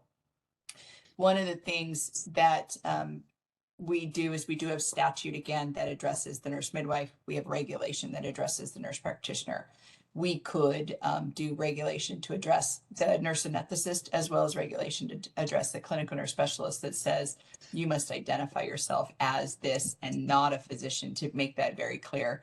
And I think that would really answer the question, because there are a lot of advanced practice RNs that have worked very hard to get that terminal degree, and they want to be recognized for it. Many of our educators have terminal degrees as well. They're not an advanced practice RN, but they also want to be referenced as doctor. And when you're in academia, that doctor title ahead of your name is really leads to the dedication that you've had to your profession at that point and to your educational preparation. So there is a lot of times that nurses use the term doctor, and to have that limited is not necessarily a public protection issue, but it is a protection issue of our nurses and our hard fought education and titles.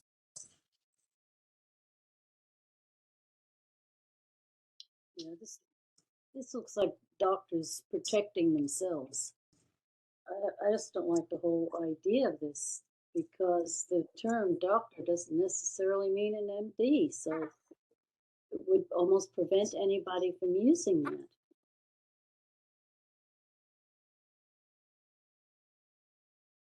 As it says, the letter or prefix doctor or the initial MD. Doesn't necessarily mean that you're implying that you're a licensed physician if you have the word doctor before your name. I don't know.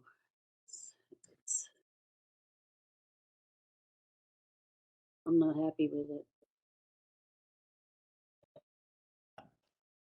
I sort of agree. I feel like this is in response to the people who are not happy with the 103 and 104 NPs and intimidated by that. But I don't think it's necessary to have legislation I don't either. say this.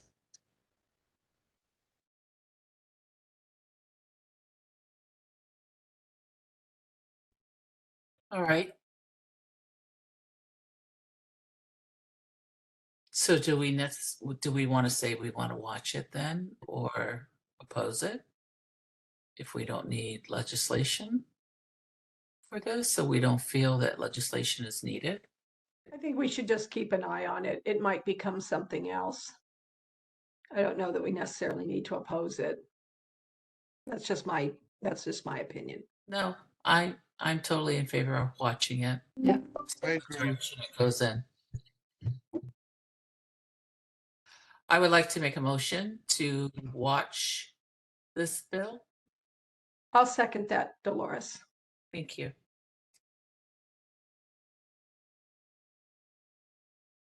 Okay, Marissa? Right. So the last bill we have is AB 1063 by Assemblymember Gabriel. Also the first time this is being brought before you all. In a fairly short bill. The bill would require the California Department of Public Health to conduct an annual review of its enforcement of the regulations that were issued to implement California's nurse staffing ratio requirements, and then submit a report to the legislature on their findings by January 1 of each year, beginning on January 1st, 2025. The bill would require the enforcement review and subsequent report to include the following information: the number of reports received by CDPH alleging violations of California's nurse-to-patient ratio regulations, the investigative steps taken by CDPH in response to those reports and the outcome of any investigations, and a complete listing of the allegations that were found to be unsubstantiated and the basis for those findings. The bill also states that no less than 30 days prior to the submission of the report, CDPH must hold a public hearing to receive input from direct care nurses regarding the efficacy of CDPH's enforcement of the regulations, as well as suggestions for improving the department's ability to enforce the regulations. The input received from that hearing must then be summarized and included in the report, along with a plan to implement the various suggestions for improvement received, or an explanation as to why those suggestions are being rejected. So, happy to open it up for discussion.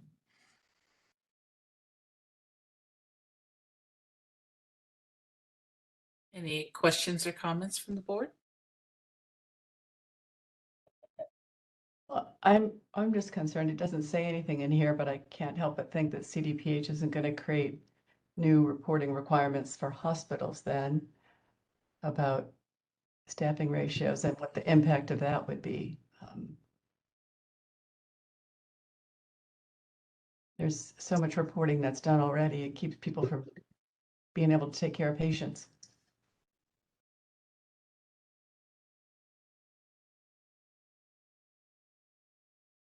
I want to say this is, Marissa, is this reporting that is being done by CDPH for exceptions? So the report, based on the current language, the report would they would do like a review of their enforcement of the regulations.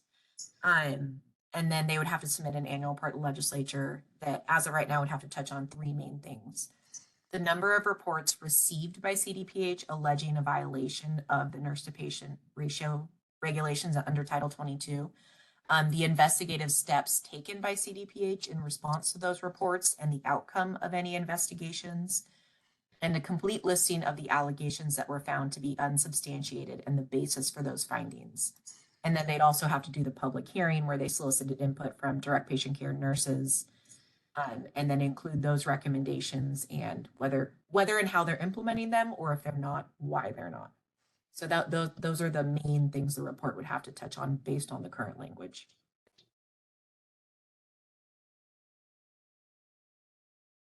Does that help, Mary?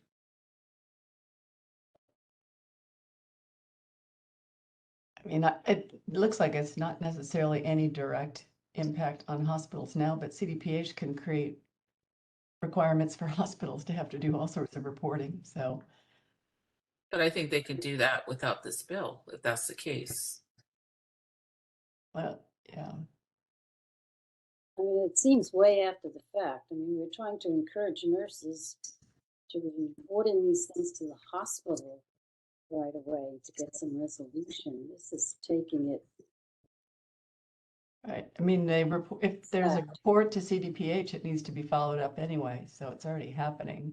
It just creates a whole nother level of reporting. I think it's reporting out the instances where that has occurred maybe throughout the year. I don't think that's something that the public really knows about right now.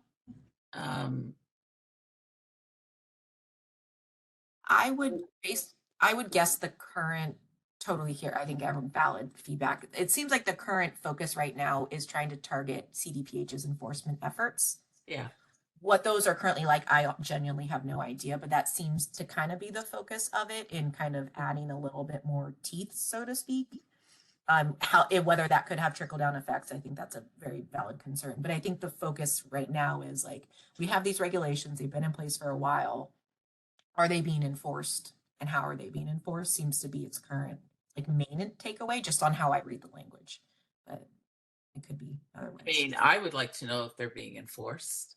I don't know that I've read a report on this being enforced in the past. So you're right. I think it's adding teeth to the enforcement and at least reporting out when these exceptions were made.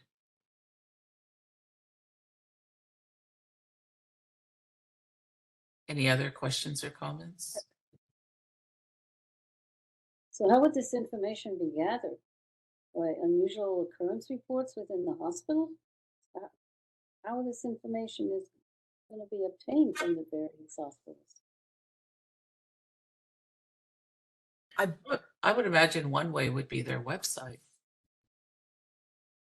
I would get, and I can be corrected, I would guess there's already a mechanism in place to report violations of the regulations. I would have to do a deep dive, honestly, and I'm happy to do that into the Title 222 staffing. But I think my guess is they already talk about how potential violations can and would be reported. I think this is just a rolling it up to the legislature. I've seen bills, like this before with regulations, it kind of just like increases the publicness of it, so to speak. It doesn't necessarily create a new thing. It just kind of, you have to report on what is currently in regulations, and sometimes they are being enforced and sometimes they're not.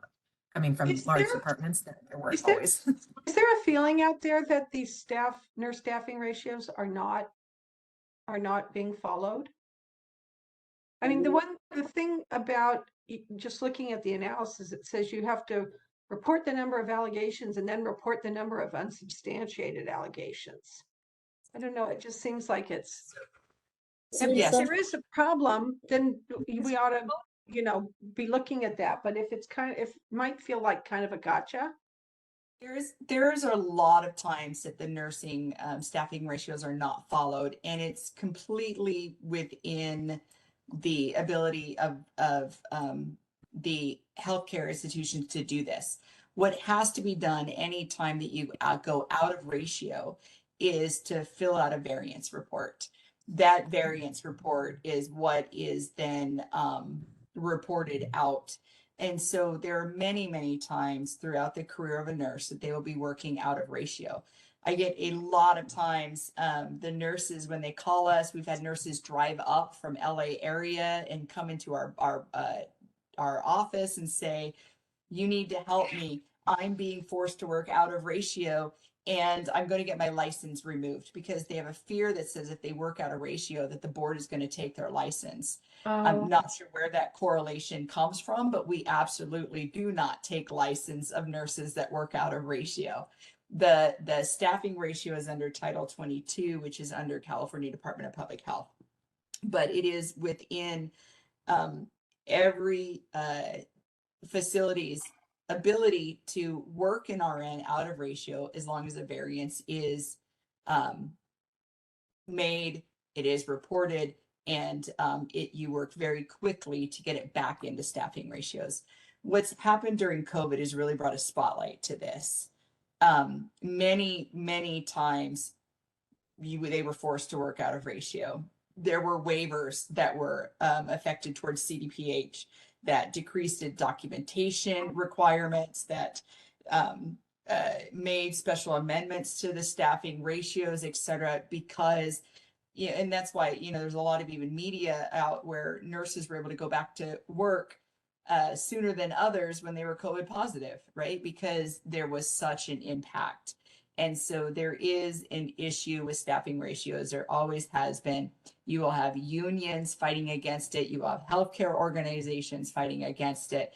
It is a very volatile subject. And that's typically why the BRN stays out of it. We do not have any jurisdiction over staffing ratios. So I want to make sure that we understand that clearly. But it would be good to have that input, and we could have an awareness of it when we're looking at enforcement, when we're looking at how those ratios affect, because we know when you're overworked, when we know that you're overstressed, it can affect your decision making, and it could lead to increase in enforcement activity because errors are being made and patient safety is there. So there is a patient safety component of this. It's just not as clear cut as you'd like it to be. But yes, commonly staffing ratios are broken, but it is legal and allowable based on staffing variances that have to be filled out and turned in. And it'd be really good for our nurses to know what healthcare organizations follow those more to a T than others when they're looking at employment decisions and how they're going to be treated. That was one of the things that Joanne Spetz mentioned, where the focus is really going to be, how do you retain your nurses? How do you keep them wanting to work for you? And these are one of the things that can really be helpful for us when we're looking at workforce, is getting this data out. And this would be data coming from CDPH that is already reported to them through the hospitals, through these variances, that would make that a public item and not something that is not easily accessible. To me, one of the things that seems just over the top about this is having to report on unsubstantiated. So you've already done the work, it's unsubstantiated. Now you have to go that step to report on that. It doesn't seem to be work that's going to benefit the public in any way, to take time to report on things that were unsubstantiated. Maybe those that are substantiated would be reasonable or more reasonable. Marissa, you did mention that maybe you could do a little more work and to see what reporting requirements are already built into the Title 22 staffing ratios. That might be helpful to know what's already required. Yep, definitely do that.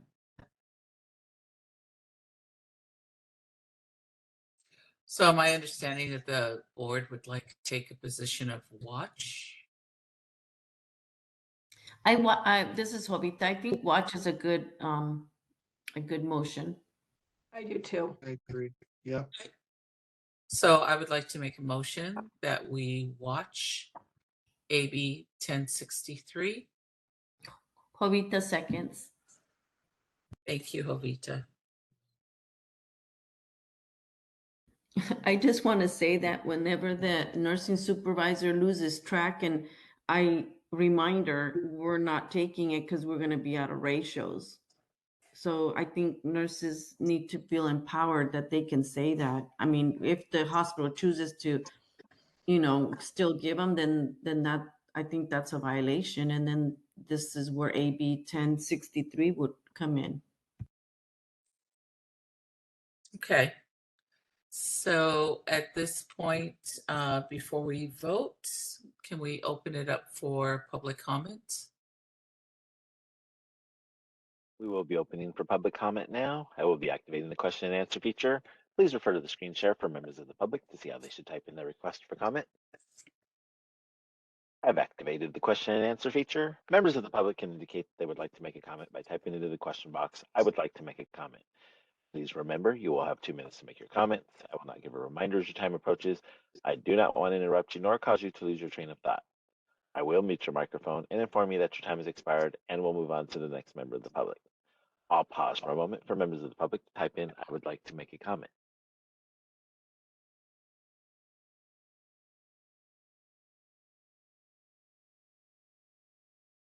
Melanie Rowe would like to make a comment. 1 second, please.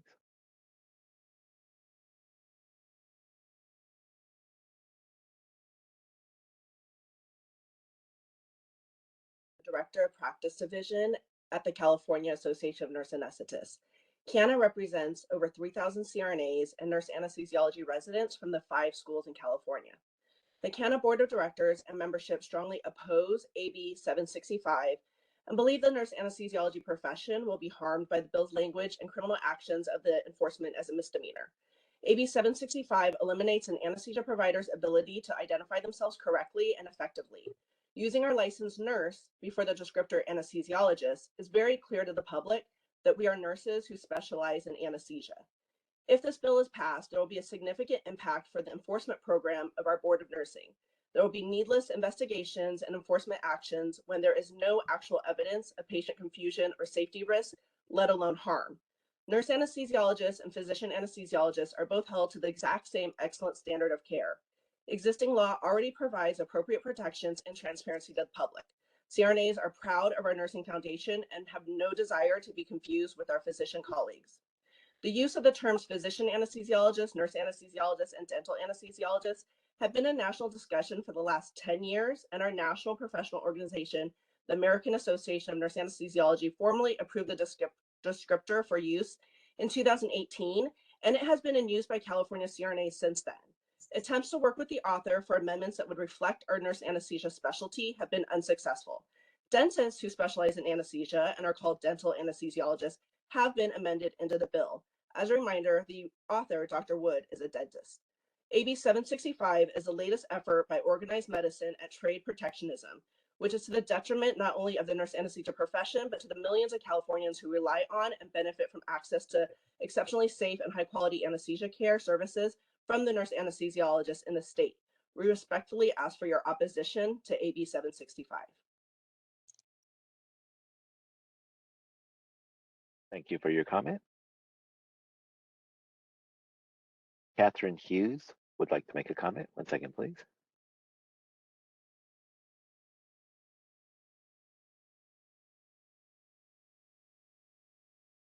The Nurse Alliance of SEIU California. We represent 35,000 registered nurses across the state and several hundreds of advanced practice nurses, including CNRAs.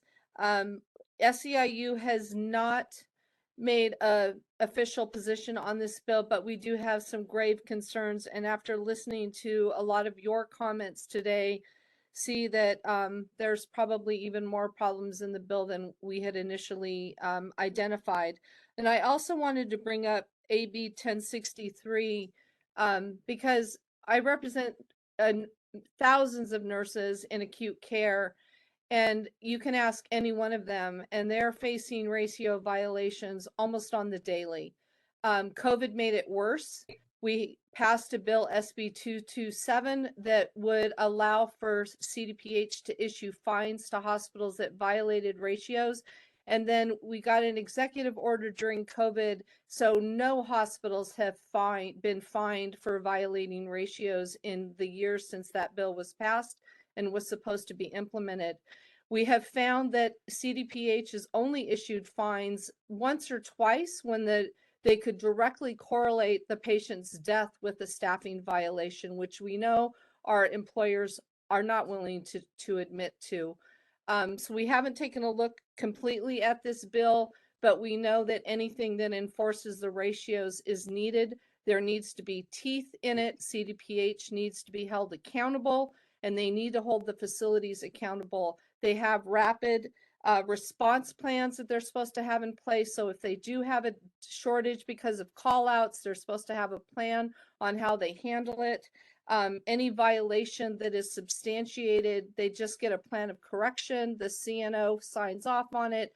Nothing happens. There are no teeth in enforcing the ratio violations, which is a grave concern when we're talking about patient safety. So we'll take another look at that, but we would really appreciate you looking at 765 and 1063 in the near future as possibly more than a watch as we do ourselves. Thank you so much. Thank you for your comment. Laura Starr would like to make a comment. 1 second, please.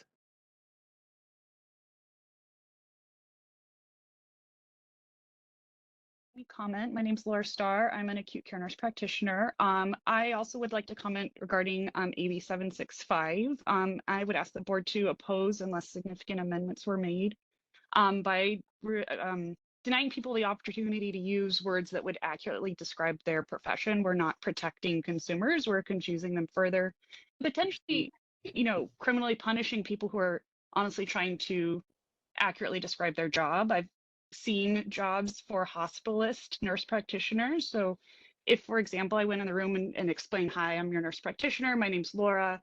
I'm employed here as a hospitalist. I could be 100% factually accurate and still be criminally charged. So please consider protecting nurses and other people. My nurse anesthesia colleagues made excellent points that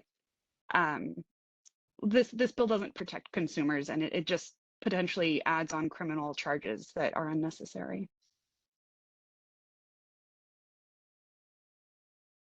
Thank you for your comment.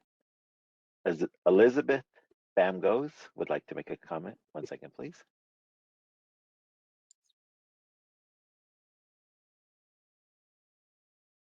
Dan Boucher, commenting from the California Association of Nurse Anesthetists. I just wanted to reiterate what Melanie Rowe said earlier in that we oppose AB 765. And I wanted to add that we are fully willing to work with the BRN if the BRN feels that this is something that we can fix in our own nursing regulations outside of medicine overreaching and trying to control how a nurse best describes their practice and transparency to the patient. Thank you. Thank you for your comment. Dr. Mesa, can you give me your call-in number? The only call-in person that called in dropped off. Alyssa Brown would like to make a comment. 1 second, please.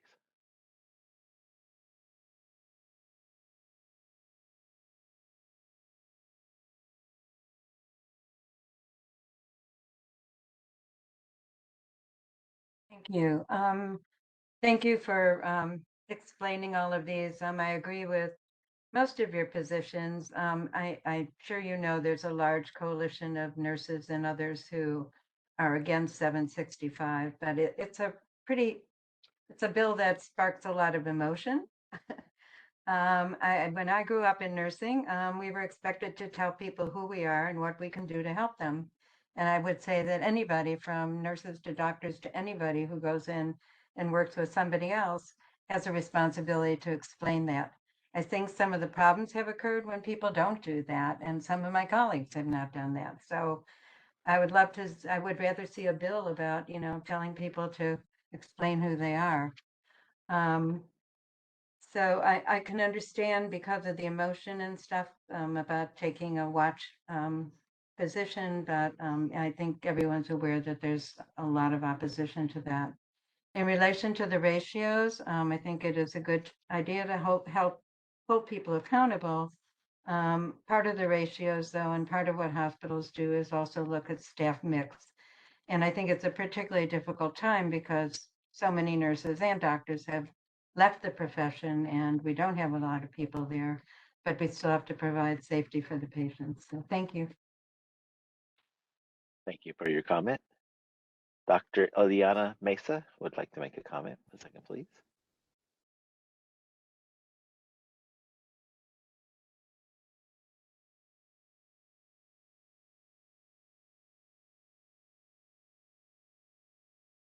Dr. Mesa, I want to say it's *6 or *9 to unmute yourself.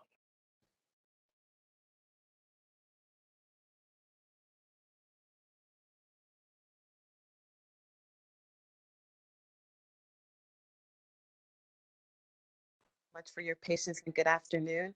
I would like for the board to oppose AB 765.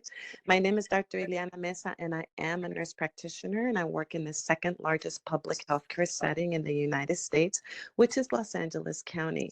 Whenever I see a patient, I always say, hello, my name is Dr. Eliana Mesa, I'm a nurse practitioner, or yo soy la doctora Eliana Mesa, enfermera especializada. I totally acknowledge that there is a need for continued public education, but I don't see that AB 765 helps to educate the public.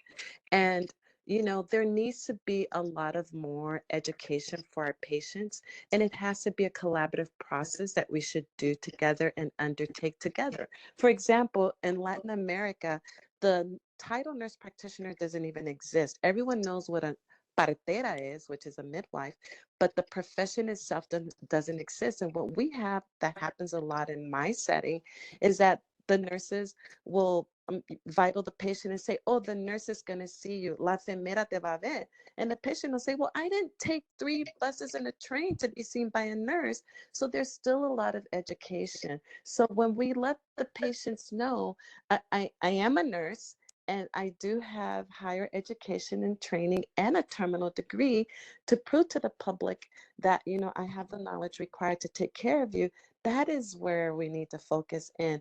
And this bill, if you're not a physician or a DO or everyone that's listed on the bill, then if I say, hello, I'm a nurse practitioner, I'm Dr. Eliana Mesa, nurse practitioner, then I'm going to be faced with a misdemeanor. And this is not the way to go. I really ask that you oppose AB 765, and thank you for your time. Thank you for your comment. Board President Trujillo, there are no other public requests for comment. Would you like me to close this window? Yes, thank you. Before we take it to a vote, I would like to go down the list of our motions that we took. AB 1292, we opposed. AB 1577, we will watch. AB 1695, support if amended, and that amendment was to have BRN involvement. AB 765, we are watching. And AB 1063, we are watching. Any other questions or comments before we vote? Okay. So we'll take it to a vote. Dolores Trujillo votes yes. Vice President Mary Fagan. Mary Fagan, yes. Elizabeth Woods. Confused here. Are we doing one at a? I think we should do one at a time. Well, we did one at a time when Yeah, we but we did. didn't vote on them all. We didn't vote on them before. We just Correct, Betty. If you want to support certain there bills, one? let us know right here. And if Yeah. you want to oppose, you would let us know that you do not agree with the position that the board took. So out of, I believe there's 5 bills, you would say Betty votes yes on these bills, Betty votes no on these bills if you're not in agreement with the way the board took it. I'll do that. So Betty, which bills would you, I guess, oppose? I'm Is there- opposing, yeah, I'm opposing 765. Okay. Is that the only bill you oppose? Yeah, the rest will go along with. All right, So you vote yes on the rest. Wonderful, thank you. Okay. Patricia Nguyen, When, yes. Jovita Dominguez, Jovita votes yes. okay. David Lawler, David votes yes. Vicky Granowitz. It's on everything except 765, which I vote no on. Okay, Thank you. so I that- believe 765 still carries, correct? It did still carry, yes. Okay. All right, Okay. I believe that concludes our It includes the pledge. pledge section of the board. And it is 4:30. We would typically close out the public session of our board right now and go into closed session, but our legal counsel is not feeling well. So he has requested that we not go to closed session. There is a couple hours planned of closed session, so we would end up being there pretty late anyways. And so since we are scheduled for a 2-day meeting, we ask that we recess for today and that we go into closed session immediately tomorrow morning and close it out. And so that is the ask. Is that acceptable by our board? I agree wholeheartedly. Me too. Me too. Thank you. You guys Opposed? have a great night.